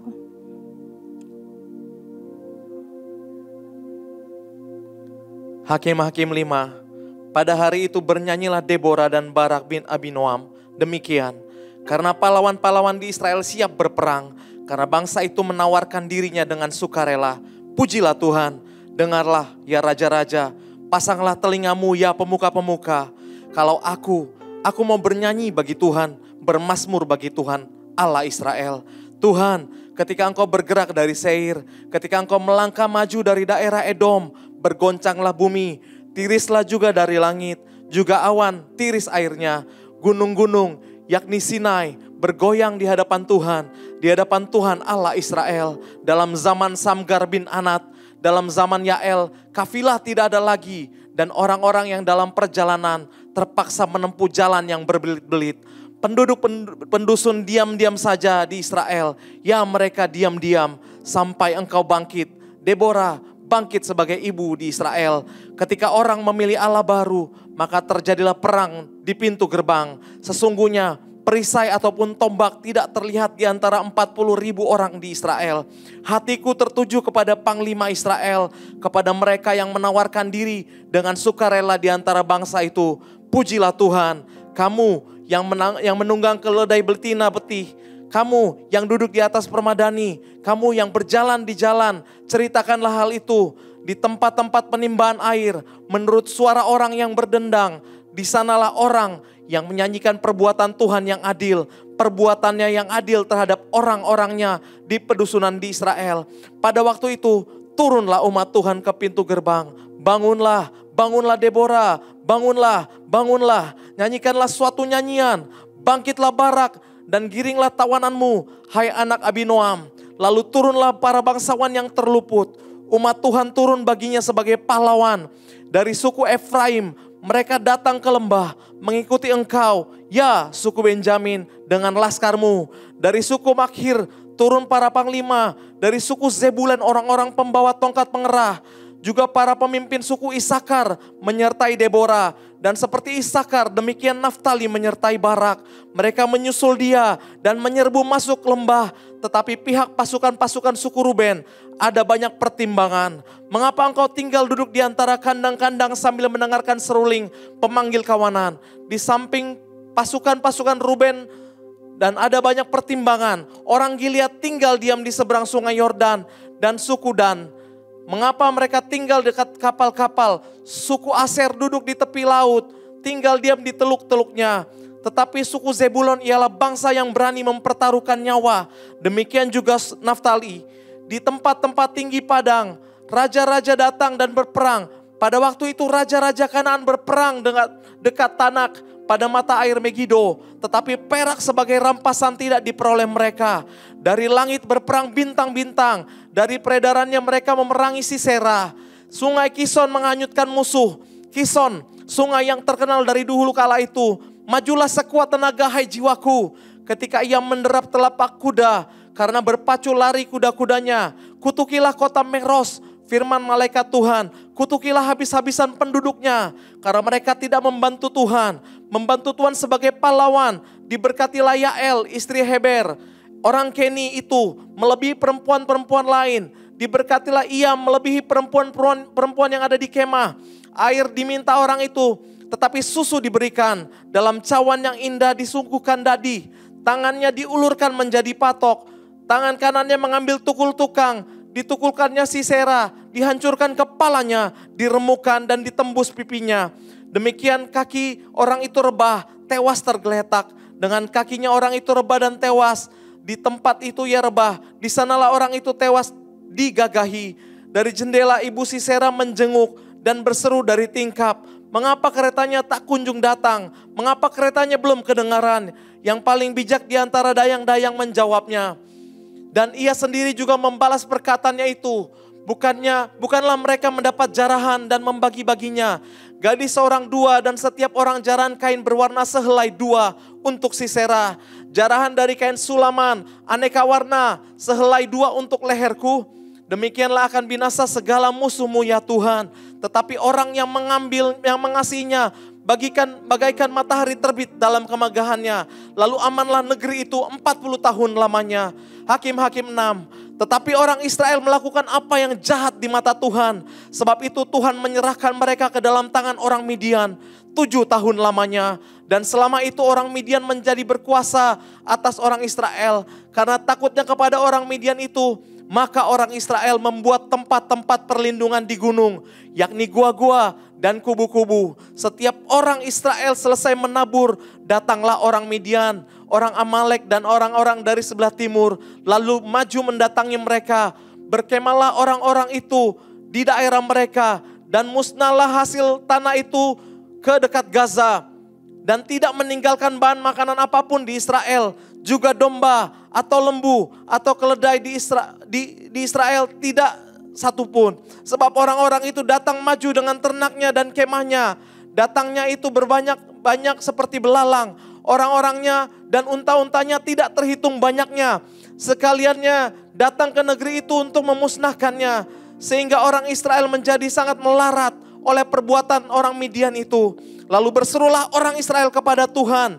Ketika orang Israel berseru kepada Tuhan karena orang Midian itu, maka Tuhan mengutus seorang nabi kepada orang Israel dan berkata kepada mereka, beginilah firman Tuhan, Allah Israel, akulah yang menuntun kamu keluar dari Mesir dan yang membawa kamu keluar dari rumah perbudakan. Aku melepaskan kamu dari tawanan yang menindas kamu Dan bahkan aku menghalau mereka dari depanmu, dan negeri mereka kuberikan kepadamu. Dan aku telah berfirman kepadamu, akulah Tuhan Allahmu, maka janganlah kamu menyembah Allah orang Amori yang negerinya kamu diami itu. Tetapi kamu tidak mendengarkan firman itu. Kemudian datanglah malaikat Tuhan kepada penduduk di bawah pohon terbantin di Ofra, kepunyaan Yoas orang Abiezer itu. Sedang Gideon anaknya mengirik gandum di dalam tempat pemerasan anggur agar tersembunyi bagi orang Midian. Malaikat Tuhan menampakkan diri kepadanya dan berkata kepadanya demikian, Tuhan menyertai engkau, ya pahlawan gagah berani. Jawab Gideon kepadanya, Tuanku, jika Tuhan menyertai kami, mengapa semuanya ini menimpa kami? Di manakah segala perbuatan-perbuatannya yang ajaib yang diceritakan oleh nenek moyangnya kepada kami? Ketika mereka berkata, bukankah Tuhan telah menuntun kami keluar dari Mesir? Tetapi sekarang Tuhan membuang kami dan menyerahkan kami ke dalam cengkraman orang Midian. Lalu berpalinglah Tuhan kepada mereka dan berfirman, pergilah dengan kekuatanmu itu, selamatkanlah orang Israel dari cengkraman orang Midian. Bukankah aku mengutus engkau? Tetapi jawabnya kepadanya, Tuhanku, dengan apakah aku selamatkan orang Israel? Ketahuilah, kaumku adalah kaum yang paling kecil di antara suku Manasye, dan aku seorang paling muda di antara keluargamu. Berfirmanlah Tuhan kepadanya, tetapi aku menyertai engkau, sebab itu engkau memukul kala orang Midian itu sampai habis. Maka jawabnya kepadanya, jika sekiranya mendapat kasih karunia di matamu, maka berikanlah kepadaku tanda bahwa engkau sendirilah yang berfirman kepadaku, janganlah kiranya pergi dari sini sampai aku datang membawa persembahanku dan meletakkannya di hadapanmu. Firman-Nya, aku akan tinggal sampai engkau kembali. Masuklah Gideon ke dalam, lalu mengolah seekor anak kambing dan roti dan tidak beragi dan seeva tepung. Ditaruhnya daging itu ke dalam bakul, kuahnya dan dalam periuk. Dibawanya itu kepadanya ke bawah pohon terbantin, lalu disuguhkannya. Berfirmanlah malaikat Allah kepadanya, ambillah daging dan roti itu yang tidak beragi, letakkan ke atas bahu itu dan curahkanlah kuah. Maka diperbuatnya demikian, dan malaikat Tuhan mengeluarkan tongkat yang ada di tangannya, dengan ujungnya disinggungnya daging dan roti itu. Maka timbullah daripada batu itu dan memakan habis daging roti itu. Kemudian hilanglah malaikat Tuhan dari pandangannya. Maka taulah Gideon bahkan bahwa itu adalah malaikat Tuhan. Lalu katanya, celakalah aku, Tuhan Allahku, sebab memang telah kulihat malaikat Tuhan di hadapan mukaku. Tetapi berfirmanlah Tuhan kepadanya, selamatlah engkau, jangan takut, engkau tidak akan mati. Lalu Gideon mendirikan mesbah di sana bagi Tuhan dan menamainya Tuhan itu keselamatan. Mesbah itu masih ada sampai sekarang di Ofra, kota orang Abiezer. Pada malam itu juga Tuhan berfirman kepadanya, ambillah seekor lembu kepunyaan ayahmu, yakni lembu jantan yang kedua berumur 7 tahun. Runtuhkanlah mesbah Baal kepunyaan ayahmu dan tebanglah tiang berhala yang di dekatnya. Kemudian didirikanlah mesbah bagi Tuhan Allahmu di atas kubu pertahanan ini dengan disusun baik. Lalu ambillah lembu jantan yang kedua dan persembahkanlah korban bakaran dengan kayu tiang berhala yang kau tebang itu. Kemudian Gideon membawa 10 orang hambanya dan diperbuatnyalah seperti yang difirmankan Tuhan kepadanya. Tetapi karena ia takut kepada kaum keluarganya dan kepada orang kota itu, untuk melakukan hal itu pada waktu siang, maka dilakukannya pada waktu malam. Ketika orang-orang kota itu bangun pagi-pagi, tampaklah telah dirobohkan mesbah Baal itu, telah ditebang tiang berhala yang dekatnya dan telah dikorbankan lembu jantan kedua atas mesbah yang didirikannya itu. Berkatalah mereka kepada seorang kepada yang lain, siapa yang melakukan hal ini? Seperti diperiksa dan hal itu seperti yang telah dilakukannya dan seperti yang diperiksa ditanya-tanya. Maka kata orang, Gideon bin Yoas di atas yang melakukan hal itu. Sesudah itu berkatalah orang itu kepada Yoas, bawalah anak itu keluar, dia harus mati. Karena ia telah merobohkan mesbah Baal dan karena ia telah menebang tiang berhala yang di dekatnya. Tetapi Yoas kepada semua orang yang mengerumuninya, kamu berjuang membela Baal atau kamu menolong dia? Siapa yang berjuang membela Baal akan dihukum mati sebelum pagi. Jika Baal itu Allah, biarkanlah ia berjuang membela dirinya sendiri setelah mezbahnya dirobohkan orang. Dan pada hari itu diberikan oranglah nama Yerubbaal kepada Gideon. Karena kata orang, biarlah Baal berjuang dengan dia setelah dirobohkannya mezbah itu. Seluruh orang Midian dan orang Amalek dan orang-orang di sebelah timur telah berkumpul bersama-sama. Mereka telah menyeberang dan berkemah di lembah Yizreel.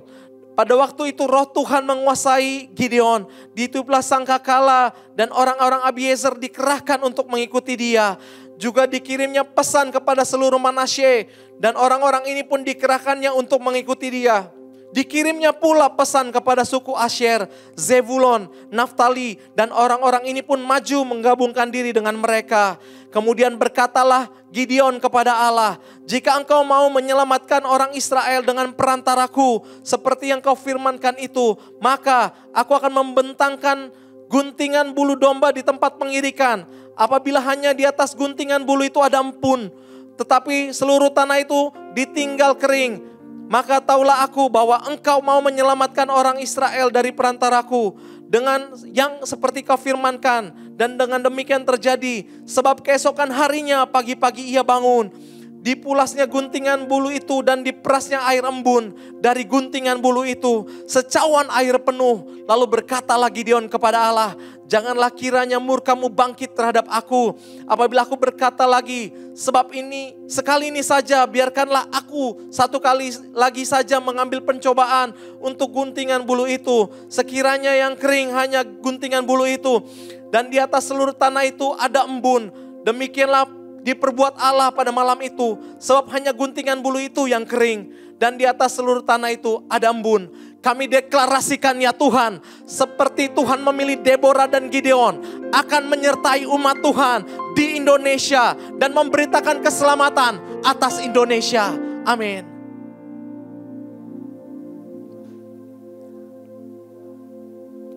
Hakim-Hakim 7. Gideon mengusir musuh. Adapun Yerubbaal itulah Gideon, bangun pagi-pagi dengan segala rakyat yang bersama-sama dengan dia. Lalu mereka berkemah dekat mata air Harod. Perkemahan orang Midian itu ada di sebelah utaranya, dekat Bukit More di lembah. Berfirmanlah Tuhan kepada Gideon, terlalu banyak rakyat yang bersama-sama dengan engkau itu daripada yang kuhendaki untuk menyerahkan orang Midian ke dalam tangan mereka. Jangan-jangan orang Israel memegah-megahkan diri terhadap aku sambil berkata, tanganku sendirilah yang menyelamatkan aku. Maka sekarang serukanlah kepada rakyat itu demikian. Siapa yang takut dan gentar, biarlah ia pulang, enyah dari pegunungan Gilead. Lalu pulanglah 22.000 orang dari rakyat itu dan tinggallah 10.000 orang.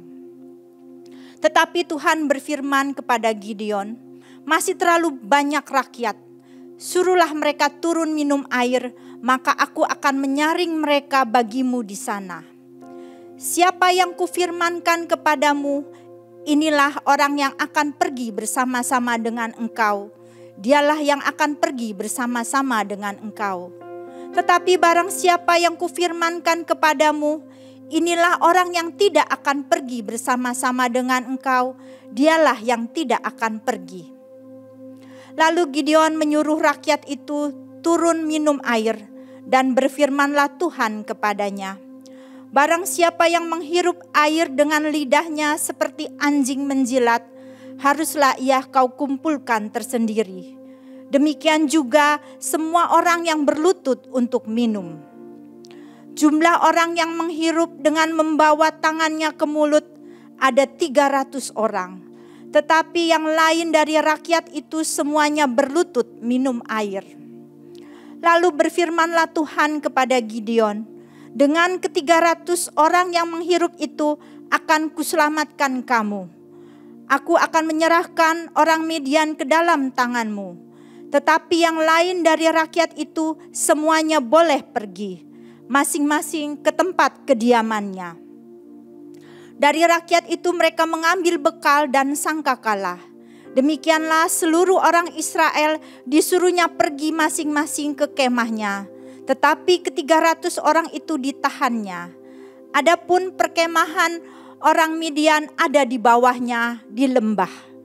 Pada malam itu berfirmanlah Tuhan kepadanya, bangunlah, turunlah menyerbu perkemahan itu, sebab telah kuserahkan itu ke dalam tanganmu. Tetapi jika engkau takut untuk turun menyerbu, turunlah bersama-sama dengan pura bujangmu ke perkemahan itu. Maka kau dengarlah apa yang mereka katakan, kemudian engkau akan mendapat keberanian untuk turun menyerbu perkemahan itu. Lalu turunlah ia bersama-sama dengan pura bujangnya itu sampai kepada penjagaan terdepan laskar di perkemahan itu. Adapun orang Median dan orang Amalek dan semua orang dari lembah timur itu bergelimpangan di lembah itu. Seperti belalang banyaknya dan unta mereka tidak terhitung, seperti pasir di tepi laut banyaknya. Ketika Gideon sampai di situ, kebetulan ada seorang menceritakan mimpinya kepada temannya. Katanya, aku bermimpi, tampak sekeping roti jelai terguling masuk ke perkemahan orang Midian. Setelah sampai ke kemah itu, dilanggarnyalah kemah itu sehingga roboh dan dibongkar bangkirkannya. Demikianlah kemah itu habis runtuh. Lalu teman-temannya menjawab, ini tidak lain dari pedang Gideon bin Yoas orang Israel itu. Allah telah menyerahkan orang Median dan seluruh perkemahannya ini ke dalam tangannya. Segera sesudah Gideon mendengar mimpi itu diceritakan dengan maknanya, sujudlah ia menyembah. Kemudian pulanglah ia ke perkemahan orang Israel lalu berkata, bangunlah sebab Tuhan telah menyerahkan perkemahan orang Midian ke dalam tanganmu. Sesudah itu dibaginyalah ke-300 orang itu dalam 3 pasukan. Dan ke tangan mereka semuanya diberikannya sangkakala dan buyung kosong dengan suluh di dalam buyung itu. Dan berkatalah ia kepada mereka, perhatikanlah aku dan lakukanlah seperti yang kulakukan. Maka apabila aku sampai ke ujung perkemahan itu, haruslah kamu melakukan seperti yang kulakukan.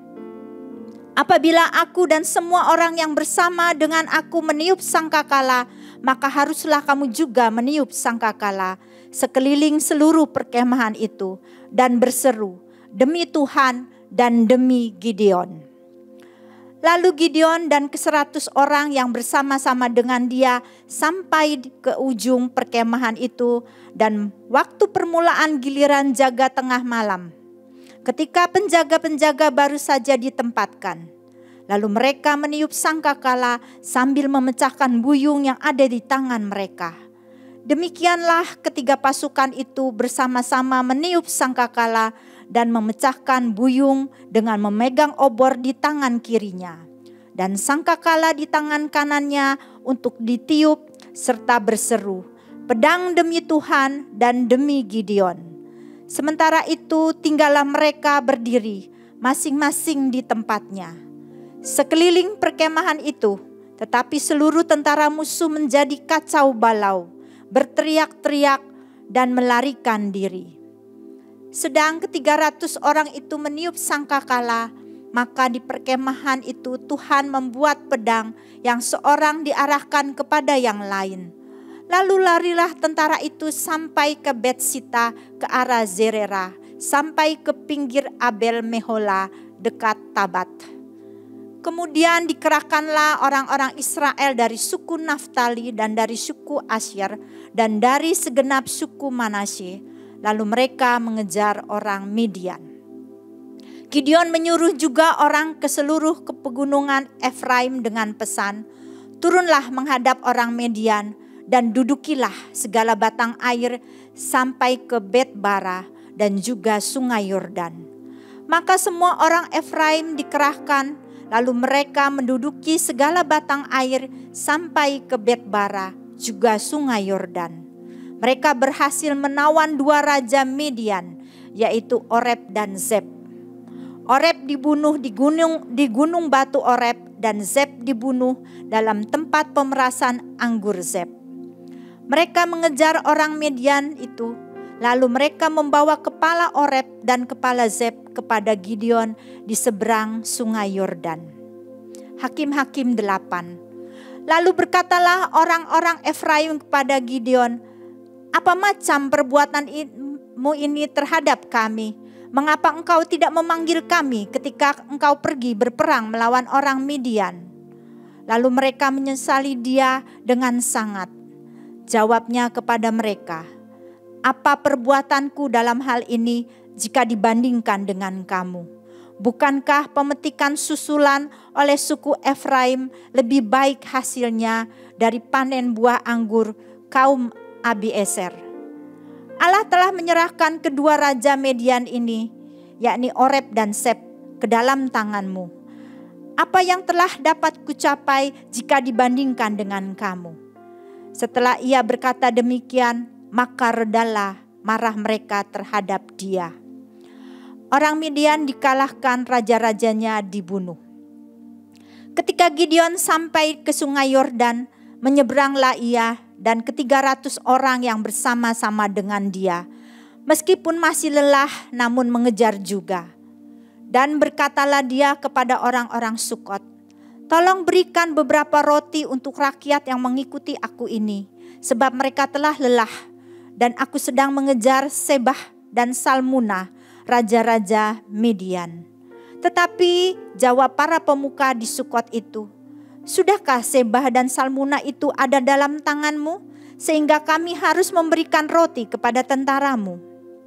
Lalu kata Gideon, "Kalau begitu, apabila Tuhan menyerahkan Sebah dan Salmunah ke dalam tanganku, aku akan menggaruk tubuhmu dengan duri padang gurun dan onak." Maka berjalanlah ia dari sana ke Penuel dan berkata demikian juga kepada orang-orang Penuel. Tetapi orang-orang itu pun menjawabnya seperti orang-orang Sukot itu. Lalu berkatalah ia juga kepada orang-orang Penuel, "Apabila aku kembali dengan selamat, maka aku akan merobohkan menara ini." Sementara itu Sebah dan Salmunah ada di Karkor bersama-sama dengan tentara mereka. Kira-kira 15.000 orang banyaknya, yakni semua orang yang masih tinggal hidup dari seluruh tentara orang-orang dari sebelah timur. Banyaknya yang tewas ada 120.000 orang yang bersenjatakan pedang. Gideon maju melalui jalan orang-orang yang diam di dalam kemah di sebelah timur Nobah dan Yokbeha, lalu memukul kalah tentara itu. Ketika tentara itu menyangka dirinya aman, Sebah dan Salmunah melarikan diri, tetapi Gideon mengejar mereka dan menawan kedua raja Midian itu, yakni Sebah dan Salmunah, sedang seluruh tentara itu dicerai-beraikannya. Kemudian kembalilah Gideon bin Yoas dari peperangan dengan melalui pendakian Heres. Ditangkapnyalah seorang muda dari penduduk Sukot. Setelah ditanyai, orang itu menuliskan nama para pemuka dan para tua-tua di Sukot untuk Gideon. 77 orang banyaknya. Lalu pergilah Gideon kepada orang-orang Sukot sambil berkata, "Inilah Sebah dan Salmunah yang karenanya kamu telah mencela aku dengan berkata, 'Sudahkah Sebah dan Salmunah itu ada dalam tanganmu, sehingga kami harus memberi roti kepada orang-orangmu yang lelah itu?' Lalu ia mengumpulkan para tua-tua kota itu. Ia mengambil duri padang gurun dan onak dan menghajar orang-orang Sukot dengan itu. Juga menara Penuel dirobohkannya dan dibunuhnya orang-orang kota itu. Kemudian bertanyalah ia kepada Sebah dan Salmunah, 'Di manakah orang-orang yang telah kamu bunuh di Tabor itu?' Jawab mereka, 'Mereka itu serupa dengan engkau, sikap mereka masing-masing seperti anak raja.' Lalu kata Gideon, 'Saudara-saudarakulah itu, anak-anak ibuku. Demi Tuhan yang hidup, seandainya kamu membiarkan mereka hidup, aku tidak akan membunuh kamu.' Katanya kepada Yeter, anak sulungnya, 'Bangunlah, bunuhlah mereka.' Tetapi orang muda itu tidak menghunus pedangnya, karena ia takut sebab ia masih muda. Lalu kata Seba dan Salmunah, bangunlah, engkau sendiri dan paranglah kami, sebab seperti orangnya, demikian pula kekuatannya. Maka bangunlah Gideon, dibunuhnya Seba dan Salmunah, kemudian diambilnya bulan-bulanan yang ada pada leher unta mereka. Perbuatan Gideon selanjutnya dan akhir hidupnya. Kemudian berkatalah orang Israel kepada Gideon, biarlah engkau memerintah kami, baik engkau, baik anakmu maupun cucumu. Sebab engkaulah yang telah menyelamatkan kami dari tangan orang Midian. Jawab Gideon kepada mereka, aku tidak akan memerintah kamu dan juga anakku tidak akan memerintah kamu, tetapi Tuhan yang memerintah kamu. Selanjutnya kata Gideon kepada mereka, satu hal saja yang kuminta kepadamu. Baiklah kamu masing-masing memberikan anting-anting dari jarahannya. Karena musuh itu beranting-anting emas, sebab mereka orang Ismail. Jawab mereka, kami mau memberikannya dengan suka hati. Dan setelah dihamparkan sehelai kain, maka masing-masing melemparkan anting-anting dari jarahannya ke atas kain itu. Adapun berat anting-anting emas yang dimintanya itu ada 1.700 shikal emas, belum terhitung bulan-bulanan, perhiasan telinga, dan pakaian kain ungu muda yang dipakai oleh raja-raja Midian, dan belum terhitung kalung rantai yang ada pada leher unta mereka. Kemudian Gideon membuat efod dari semuanya itu dan menempatkannya di kotanya di Ofra. Di sanalah orang Israel berlaku serong dengan menyembah efod itu. Inilah yang menjadi jerat bagi Gideon dan seisi rumahnya. Demikianlah orang Midian tunduk kepada orang Israel dan tidak dapat menegakkan kepalanya lagi. Maka amanlah negeri itu 40 tahun lamanya pada zaman Gideon. Lalu Yerubbaal bin Yoas pergilah dan diam di rumahnya sendiri. Gideon mempunyai 70 anak laki-laki, semuanya anak kandungnya sebab ia beristri banyak. Juga gundiknya yang tinggal di Sikem melahirkan seorang anak laki-laki baginya. Lalu ia memberikan nama Abimelek kepada anak itu. Gideon bin Yoas mati pada waktu rambutnya telah putih. Lalu dikuburkan dalam kubur Yoas ayahnya di Ofra, kota orang Abiezer. Setelah Gideon mati, kembalilah orang Israel berjalan serong dengan mengikuti para Baal dan membuat Baal Berit menjadi Allah mereka. Orang Israel tidak ingat kepada Tuhan, Allah mereka yang telah melepaskan mereka dari tangan semua musuhnya di sekelilingnya. Juga tidak menunjukkan terima kasihnya kepada keturunan Yerubbaal Gideon, seimbang dengan segala yang baik yang telah dilakukannya kepada orang Israel.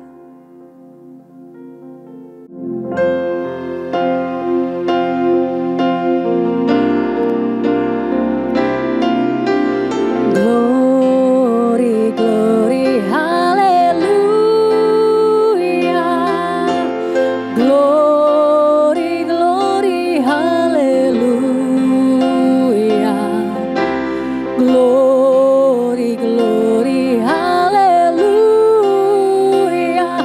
Haleluya.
Hakim-Hakim 9. Abimelek menjadi raja di Sikem.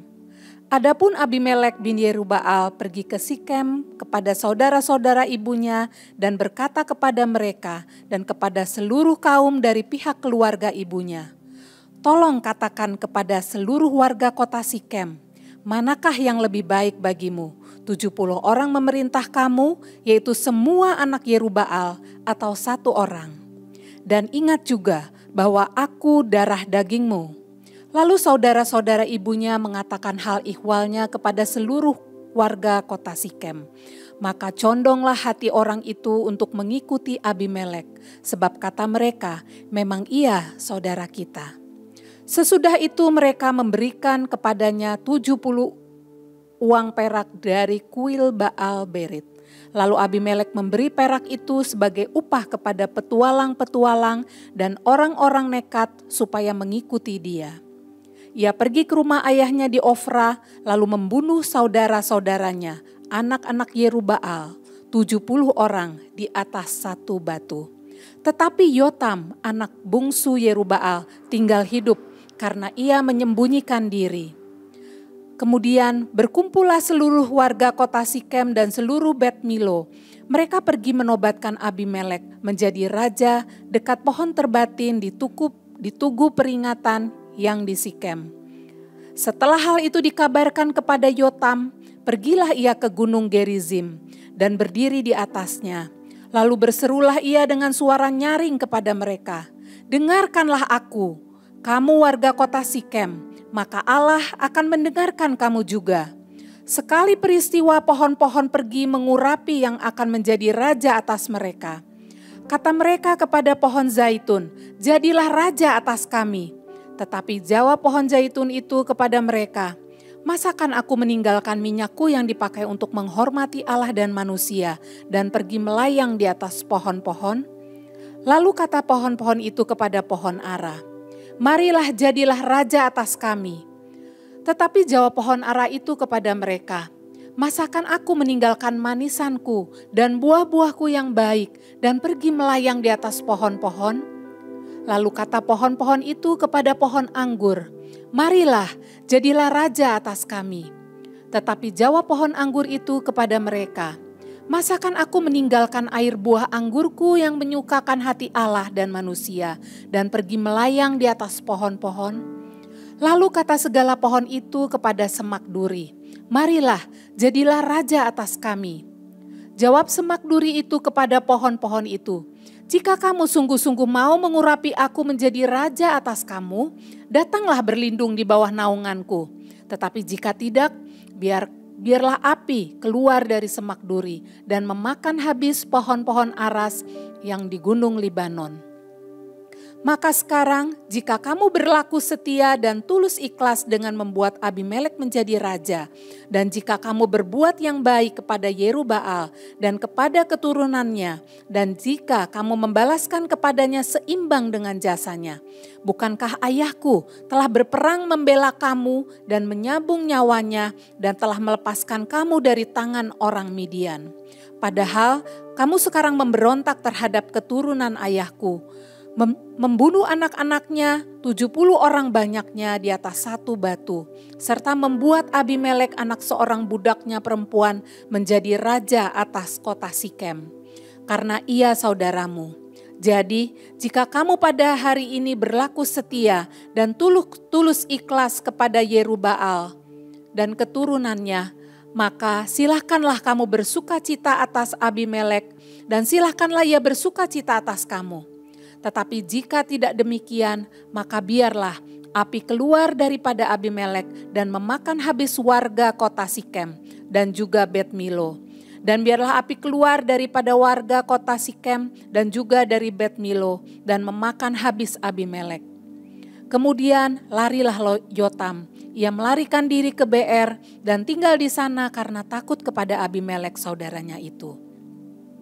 Setelah 3 tahun lamanya, Abimelek memerintah atas orang Israel, maka Allah membangkitkan semangat jahat di antara Abimelek dan warga kota Sikem, sehingga warga kota Sikem itu menjadi tidak setia kepada Abimelek, supaya kekerasan terhadap ke-70 anak Yerubbaal dibalaskan dan darah mereka ditimpakan kepada Abimelek, saudara mereka yang telah membunuh mereka, dan kepada warga kota Sikem yang membantu dia membunuh saudara-saudaranya itu. Sebab warga kota Sikem itu menempatkan orang untuk menghadang dia di puncak gunung dan merampas setiap orang yang melewati mereka melalui jalan itu. Hal ini dikabarkan kepada Abimelek. Sementara itu, Gaal bin Ebed beserta saudara-saudaranya telah datang dan pindah ke kota Sikem. Warga kota Sikem percaya kepadanya. Jadilah pergi mereka ke ladang. Mereka mengumpulkan hasil kebun anggur mereka dan mengirik merasnya lalu mengadakan perayaan. Mereka masuk ke kuil Allah mereka dan makan minum sambil mengutuki Abimelek. Berkatalah Gaal bin Ebed, siapa itu Abimelek dan siapa kita orang Sikem, maka kita menjadi hambanya. Bukankah anak Yerubbaal dan Zebul wakilnya menjadi hamba orang Hemor, ayah Sikem? Jadi mengapa kita menjadi hambanya? Sekiranya orang-orang kota ini ada di dalam tanganku, maka tentulah aku mengenyahkan Abimelek. Lalu berkatalah ia kepada Abimelek, perkuatlah tentaramu dan majulah. Ketika Zebul penguasa kota itu mendengar perkataan Gaal bin Ebed, bangkitlah amarahnya. Ia mengirim utusan kepada Abimelek di Arumah dengan pesan, Gaal bin Ebed dan saudara-saudaranya telah datang di Sikem, dan ketahuilah mereka menghasut kota itu melawan engkau. Oleh sebab itu berangkatlah pada waktu malam, engkau dan rakyat yang bersama-sama dengan engkau itu, dan adakanlah penghadangan di padang. Esoknya pagi-pagi pada waktu matahari terbit, haruslah engkau menyerbu kota itu. Dan jika ia dan orang-orangnya keluar melawan engkau, maka engkau dapat berbuat kepadanya sesuai dengan keadaan yang kau dapati. Sebab itu berangkatlah Abimelek pada waktu malam beserta rakyat dan bersama-sama dengan dia. Lalu mereka mengadakan penghadangan dalam 4 pasukan untuk melawan Sikem. Ketika Gaal bin Ebed pergi keluar dan berdiri di depan pintu gerbang kota itu, Abimelek kebetulan bangun dari tempat penghadangannya bersama dengan rakyat yang bersama-sama dengan dia. Ketika Gaal melihat rakyat itu, berkatalah ia kepada Zebul, lihat ada orang banyak turun dari puncak gunung. Jawab Zebul kepadanya, itu bayang-bayang gunung yang kau sangka manusia. Kata Gaal sekali lagi, lihat ada orang banyak turun dari gunung, pusat tanah dan satu kelompok datang dari jalan pohon terbatin, peramal. Jawab Zebul kepadanya, di manakah mulutmu itu yang mengatakan siapa itu Abimelek, maka kita menjadi hambanya. Bukankah itu orang-orang yang telah kau hina itu? Majulah sekarang untuk memerangi mereka. Maka majulah Gaal dengan dipandangi oleh warga kota Sikem, lalu berperang melawan Abimelek. Tetapi Abimelek mengejar dia, dan ia melarikan diri dari depannya, dan banyaklah orang tewas sampai di depan pintu gerbang. Adapun Abimelek tinggal di Arumah, tepi Zebul mengusir Gaal dan saudara-saudaranya, sehingga mereka ini tidak dapat tinggal di Sikem. Keesokan harinya orang-orang kota itu pergi ke ladang. Setelah hal itu dikabarkan kepada Abimelek, dibawanyalah rakyatnya dibaginya dalam 3 pasukan. Lalu mereka mengadakan penghadangan di padang. Ketika dilihatnya bahwa orang kota keluar dari dalam kota, bangunlah ia menyerang mereka serta menewaskan mereka. Abimelek dan pasukan yang bersama-sama dengan dia menyerbu dan menduduki pintu gerbang kota. Sedang kedua pasukan lain itu menyerbu dan menewaskan semua orang yang ada di padang. Sehari-harian itu Abimelek berperang melawan kota itu. Ia merebut kota itu dan membunuh orang-orang yang di dalamnya. Kemudian dirobohkannya kota itu dan ditaburinya dengan garam. Mendengar itu masuklah seluruh warga kota menara Sikem ke dalam liang di bawah kuil El-Berit. Dikabarkannya lah kepada Abimelek bahwa seluruh warga kota menara Sikem telah berhimpun di sana. Lalu Abimelek dan seluruh rakyat yang bersama-sama dengan dia naik ke gunung Zalmon. Abimelek mengambil kapak, lalu memotong dahan-dahan kayu, mengangkatnya dan meletakkannya ke atas bahunya, sambil berkata kepada rakyatnya yang bersama-sama dengan dia, "Turutilah dengan segera perbuatanku yang kamu lihat ini." Kemudian rakyat itu juga masing-masing memotong dahan-dahan, lalu mengikuti Abimelek, meletakkan dahan-dahan itu di atas liang dan membakar liang itu di atas kepala orang-orang itu. Demikianlah penduduk kota menara Sikem juga mati, kira-kira 1.000 orang laki-laki dan perempuan. Selanjutnya Abimelek pergi ke Tebes. Ia mengepung Tebes lalu merebutnya. Tetapi ada sebuah menara yang kuat di tengah-tengah kota, dan semua laki-laki dan perempuan seluruh warga kota itu melarikan diri ke situ.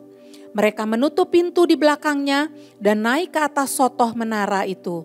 Lalu sampailah Abimelek ke menara itu, menyerangnya dan dapat menerobos sampai ke pintu menara itu untuk membakarnya. Tetapi seorang perempuan menimpakan sebuah batu kilangan kepada kepala Abimelek dan memecahkan batu kepalanya. Dengan segera dipanggilnya bujang pembawa senjatanya dan berkata kepadanya, "Hunuslah pedangmu dan bunuhlah aku, supaya jangan orang berkata tentang aku, seorang perempuan membunuh dia." Lalu bujangnya itu menikam dia sehingga mati. Setelah dilihat oleh orang Israel bahwa Abimelek telah mati, pergilah mereka masing-masing ke tempat kediamannya. Demikianlah Allah membalaskan kejahatan yang dilakukan oleh Abimelek kepada ayahnya, yaitu pembunuhan atas ke-70 saudaranya.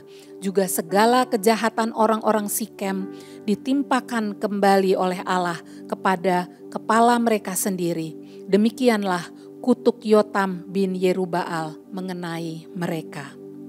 Hakim-Hakim 10. Sesudah Abimelek, bangkitlah Tola bin Pua bin Dodo, seorang Isakar, untuk menyelamatkan orang Israel. Ia diam di Samir di pegunungan Efraim dan ia memerintah sebagai hakim atas orang Israel 23 tahun lamanya. Kemudian matilah ia lalu dikuburkan di Samir. Sesudah dia, bangkitlah Yair orang Gilead yang memerintah sebagai hakim atas orang Israel 22 tahun lamanya. Ia mempunyai 30 anak laki-laki yang mengendarai 30 ekor keledai jantan dan mereka mempunyai 30 kota yang sampai sekarang disebut orang Hawot Yair di tanah Gilead. Lalu matilah Yair dan dikuburkan di Kamon. Orang Israel itu melakukan pula apa yang jahat di mata Tuhan. Mereka beribadah kepada para Baal dan para Asitoret, kepada para Allah orang Aram, para Allah orang Sidon, para Allah orang Moab, para Allah Bani Amon, dan para Allah orang Filistin. Tetapi Tuhan ditinggalkan mereka dan kepada Dia mereka tidak beribadah. Lalu bangkitlah murka Tuhan terhadap orang Israel, dan ia menyerahkan mereka ke dalam tangan orang Filistin dan Bani Amon. Dalam tahun itu juga orang Israel ditindas dan diinjak mereka. 18 tahun lamanya mereka memperlakukan demikian semua orang Israel yang di seberang sungai Yordan di tanah orang Amori di Gilead. Dan Bani Amon pun menyeberang sungai Yordan untuk berperang melawan suku Yehuda, suku Benyamin dan keturunan Efraim, sehingga orang Israel sangat terdesak. Lalu berserulah orang Israel kepada Tuhan katanya, "Kami telah berbuat dosa terhadap Engkau, sebab kami telah meninggalkan Allah kami, lalu beribadah kepada para Baal." Tetapi firman Tuhan kepada Israel, "Bukankah aku yang telah menyelamatkan kamu dari tangan orang Mesir, orang Amori, Bani Amon, orang Filistin, orang Sidon, suku Amalek dan suku Maon yang menindas kamu ketika kamu berseru-seru kepadaku? Tetapi kamu telah meninggalkan aku dan beribadah kepada Allah lain. Sebab itu aku tidak akan menyelamatkan kamu lagi. Pergi sajalah berseru kepada para Allah yang telah kamu pilih itu. Biarlah mereka menyelamatkan kamu pada waktu kamu terdesak." Kata orang Israel kepada Tuhan, "Kami telah berbuat dosa, lakukanlah kepada kami segala yang baik di matamu. Hanya tolonglah kiranya kami sekarang ini." Dan mereka menjauhkan para Allah asing dari tengah-tengah mereka. Lalu mereka beribadah kepada Tuhan. Maka Tuhan tidak dapat lagi menahan hatinya melihat kesukaran mereka. Kemudian Bani Amon dikerahkan dan berkemah di Gilead, sedangkan orang Israel berkumpul dan berkemah di Mispa. Maka para pemimpin bangsa di Gilead berkata seorang kepada yang lain, "Siapakah orang yang berani memulai peperangan melawan Bani Amon itu? Dialah yang harus menjadi kepala atas seluruh penduduk Gilead." Mari kita bersatu di dalam doa. Ya Tuhan Allah Bapa kami di surga, Engkau berdaulat atas seluruh bangsa-bangsa. Engkau memerintah atas bumi dan di surga. Kepadamu semua orang harusnya menyembah dan memuliakan Engkau ya Tuhan. Ampuni kami semua Tuhan, bangsa-bangsa yang mencari jalannya sendiri, mencari kekuatannya sendiri, mengambil ambisi-ambisi pribadi, memiliki rancangan-rancangannya sendiri dan menjauh dari jalan-jalannya Tuhan. Oh Tuhan, ampunilah kami Tuhan. Dan saat ini ya Tuhan, kami datang membawa bangsa kami, bangsa Indonesia. Biarlah Engkau berbelas kasihan kepada kami ya Tuhan. Kepada pemimpin-pemimpin bangsa kami. Kepada rakyat seluruh Indonesia Tuhan. Biarlah Engkau menolong kami di dalam segala kesulitan-kesulitan yang kami alami saat ini ya Tuhan. Biarlah Engkau singkirkan semua pergumulan-pergumulan hidup kami Tuhan. Pergumulan-pergumulan bangsa kami ya Tuhan. Ada banyak orang-orang yang selalu membuat bangsa ini menjadi rusak ya Tuhan. Kami datang kepadamu meminta pertolongan-Mu Tuhan. Biarlah Engkau sendiri yang boleh hadir. Kerajaan Allah boleh hadir di bumi persada Indonesia. Dan kami boleh mengalami keadilan Tuhan. Kasih Tuhan, anugerah Tuhan turun atas bangsa Indonesia. Terima kasih Tuhan, karena anugerah-Mu, kasih setia-Mu cukup buat kami semua Tuhan. Terpuji-pujilah Engkau ya Tuhan. Balikkanlah hati kami Tuhan untuk terus beribadah kepadamu dan mewujudkan kerajaan-Mu di dalam dunia ini. Terpujilah Engkau Tuhan, di dalam Kristus Yesus kami naikkan doa ini. Amin.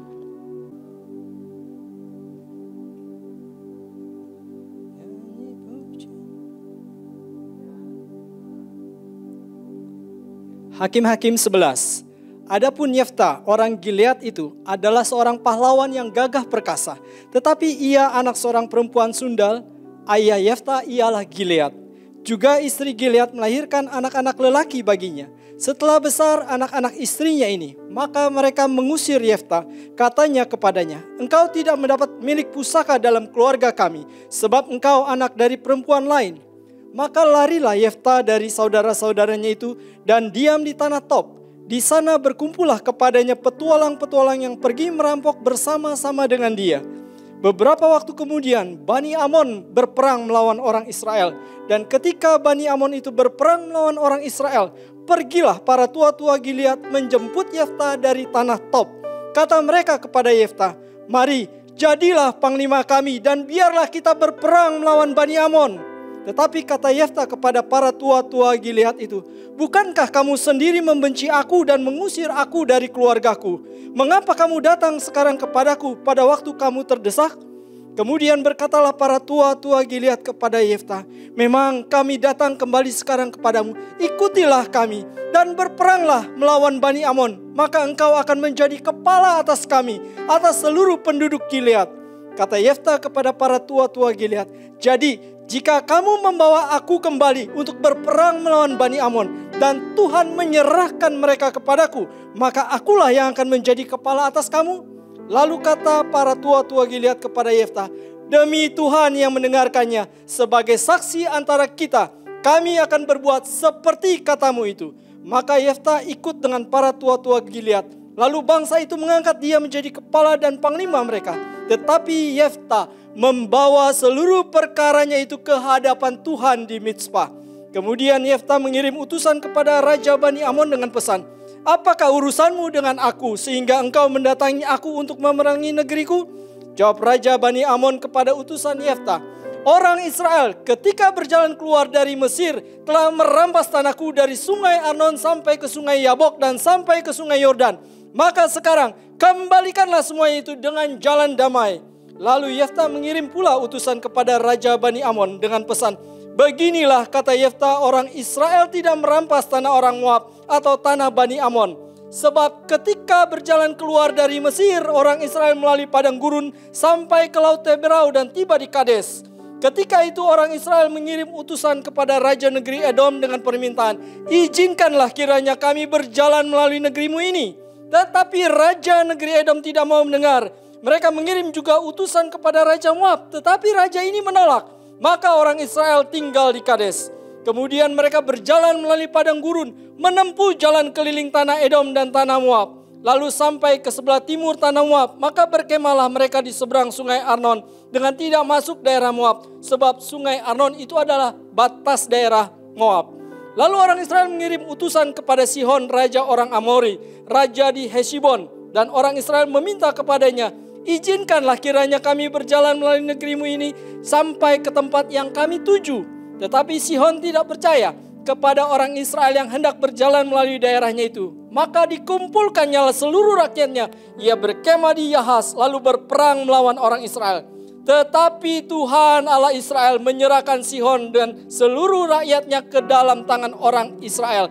Dan mereka dikalahkan. Sehingga orang Israel menduduki seluruh negeri kepunyaan orang Amori, penduduk negeri itu. Demikianlah dimiliki orang Israel seluruh daerah orang Amori itu. Dari sungai Arnon sampai ke sungai Yabok dan dari padang gurun sampai ke sungai Yordan. Maka sekarang Tuhan Allah Israel telah merebut milik orang Amori bagi Israel umatnya. Apakah engkau hendak memiliki pula tanah mereka itu? Bukankah engkau akan memiliki apa yang diberi oleh Kamos Allahmu? Demikianlah kami memiliki segala yang direbut bagi kami oleh Tuhan Allah kami. Lagi pula, apakah engkau lebih baik dari Balak bin Zipor, Raja Moab? Pernahkah ia menuntut hak kepada orang Israel atau pernahkah ia berperang melawan mereka? Ketika orang Israel diam di Heshbon dengan segala anak kotanya, di Aroer dengan segala anak kotanya, dan di segala kota sepanjang kedua tepi sungai Arnon selama 300 tahun. Mengapa pada waktu itu engkau tidak melepaskan kota-kota itu? Jadi aku tidak bersalah terhadap engkau, tetapi engkau berbuat jahat terhadap aku dengan berperang melawan aku. Tuhan hakim itu, dialah yang menjadi hakim pada hari ini antara orang Israel dan Bani Amon. Tetapi Raja Bani Amon tidak mendengarkan perkataan yang disampaikan kepadanya oleh utusan-utusan Yefta. Lalu roh Tuhan menghinggapi Yefta. Ia berjalan melalui daerah Gilead dan daerah Manasya, kemudian melalui Mizpah di Gilead, dan dari Mizpah di Gilead ia berjalan terus ke daerah Bani Amon. Lalu bernasarlah Yefta kepada Tuhan, katanya, jika engkau sungguh-sungguh menyerahkan Bani Amon itu ke dalam tanganku, maka apa yang keluar dari pintu rumahku untuk menemui aku pada waktu aku kembali dengan selamat dari Bani Amon, itu akan menjadi kepunyaan Tuhan, dan aku akan mempersembahkannya sebagai korban bakaran. Kemudian Yefta berjalan terus untuk berperang melawan Bani Amon, dan Tuhan menyerahkan mereka ke dalam tangannya. Ia menimbulkan kekalahan yang amat besar di antara mereka, mulai dari Aroer sampai dekat Minit. 20 kota banyaknya, dan sampai ke Abel Keramim, sehingga Bani Amon itu ditundukkan di depan orang Israel. Ketika Yefta pulang ke Mizpah ke rumahnya, tampaklah anaknya perempuan keluar menyongsong dia dengan memukul rebana serta menari-nari. Dialah anaknya yang tunggal, selain dari dia tidak ada anaknya laki-laki atau perempuan. Demi dilihatnya dia, dikoyakannya lah bajunya sambil berkata, ah anakku, engkau membuat hatiku hancur lulu, dan engkaulah yang mencelakakan aku. Aku telah membuka mulutku bernasar kepada Tuhan, dan tidak dapat aku mundur. Tetapi jawabnya kepadanya, Bapa, jika engkau telah membuka mulutmu bernasar kepada Tuhan, maka perbuatlah kepadaku sesuai dengan nasar yang kau ucapkan itu. Karena Tuhan telah mengadakan bagimu pembalasan terhadap musuhmu, yakni Bani Amon itu. Lagi katanya kepada ayahnya, hanya izinkanlah aku melakukan hal ini. Berilah keluasan kepadaku 2 bulan lamanya, supaya aku pergi mengembara ke pegunungan dan menangisi kegadisanku bersama-sama dengan teman-temanku. Jawab Yefta, pergilah. Dan ia membiarkan dia pergi 2 bulan lamanya. Maka pergilah gadis itu bersama-sama dengan teman-temannya menangisi kegadisannya di pegunungan. Setelah lewat kedua bulan itu, kembalilah ia kepadanya, dan ayahnya melakukan kepadanya apa yang telah dinasarkannya itu. Jadi gadis itu tidak pernah kenal laki-laki, dan telah menjadi adat Israel bahwa dari tahun ke tahun anak-anak perempuan orang Israel selama 4 hari setahun meratapi anak perempuan Yefta orang Gilead itu. Hakim-Hakim 12. Dikerahkanlah orang Efraim, lalu mereka bergerak ke Safon dan mereka berkata kepada Yefta, "Mengapa engkau bergerak untuk memerangi Bani Amon dengan tidak memanggil kami untuk maju bersama-sama dengan kau? Sebab itu kami akan membakar rumahmu bersama-sama kamu." Tetapi jawab Yefta kepadanya, "Aku dan rakyatku telah terlibat dalam peperangan yang hebat dengan Bani Amon. Lalu aku memanggil kamu, tetapi kamu tidak datang menyelamatkan aku dari tangan mereka. Ketika aku lihat bahwa tidak ada yang datang menyelamatkan aku, maka aku mempertaruhkan nyawaku dan aku pergi melawan Bani Amon itu. Dan Tuhan menyerahkan mereka ke dalam tanganku. Mengapa pada hari ini kamu mendatangi aku untuk berperang melawan aku?" Kemudian Yefta mengumpulkan semua orang Gilead, lalu mereka berperang melawan suku Efraim. Dan orang-orang Gilead mengalahkan suku Efraim itu. Sebab orang-orang itu mengatakan, "Kamulah orang-orang yang telah lari dari suku Efraim." Kaum Gilead itu ada di tengah-tengah suku Efraim dan suku Manasye. Untuk menghadapi suku Efraim, maka orang Gilead menduduki tempat-tempat penyeberangan sungai Yordan. Apabila dari suku Efraim ada yang lari dan berkata, "Biarkanlah aku menyeberang," maka orang Gilead berkata kepadanya, "Orang Efraimkah engkau?" Dan jika ia menjawab, "Bukan," maka mereka berkata kepadanya, "Coba katakan dahulu Shibolet." Jika ia berkata Shibolet, jadi tidak dapat mengucapkannya dengan tepat, maka mereka menangkap dia dan menyembelihnya dekat tempat-tempat penyeberangan sungai Yordan itu. Pada waktu itu tewaslah dari suku Efraim 42.000 orang. Yefta memerintah sebagai hakim atas orang Israel 6 tahun lamanya. Kemudian matilah Yefta orang Gilead itu, lalu dikuburkan di sebuah kota di daerah Gilead. Sesudah dia, maka Ebsan dari Betlehem memerintah sebagai hakim atas orang Israel. Ia mempunyai 30 anak laki-laki, 30 anaknya perempuan dikawinkannya keluar kaumnya, dan 30 anak perempuan diambilnya dari luar kaumnya untuk anak-anaknya lelaki itu. Ia memerintah atas orang Israel 7 tahun lamanya. Kemudian matilah Ebsan, lalu dikuburkan di Betlehem. Sesudah dia, maka Elon orang Zebulon memerintah sebagai hakim atas orang Israel.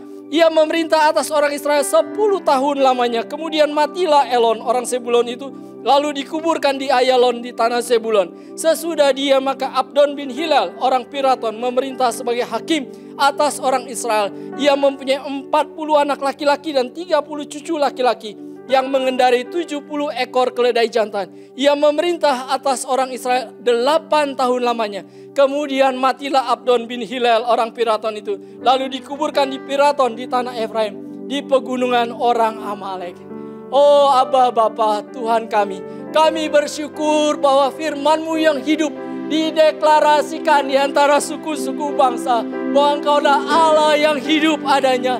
Bangkitkanlah pemimpin-pemimpin di bangsa kami Indonesia yang takut akan Engkau ya Tuhan, dan sehingga kami menjauhkan segala kejahatan kami. Biarlah jadikanlah bangsa kami, bangsa Indonesia adalah bangsa umat-Mu Tuhan. Dan kami mengakui bahwa Engkaulah Tuhan atas bangsa kami yang memberkati kami. Bahwa kami ya Tuhan, bangsa kami mengenal Engkau dan memuliakan Engkau. Biarlah kemuliaan-Mu Tuhan mengatasi seluruh bumi Indonesia.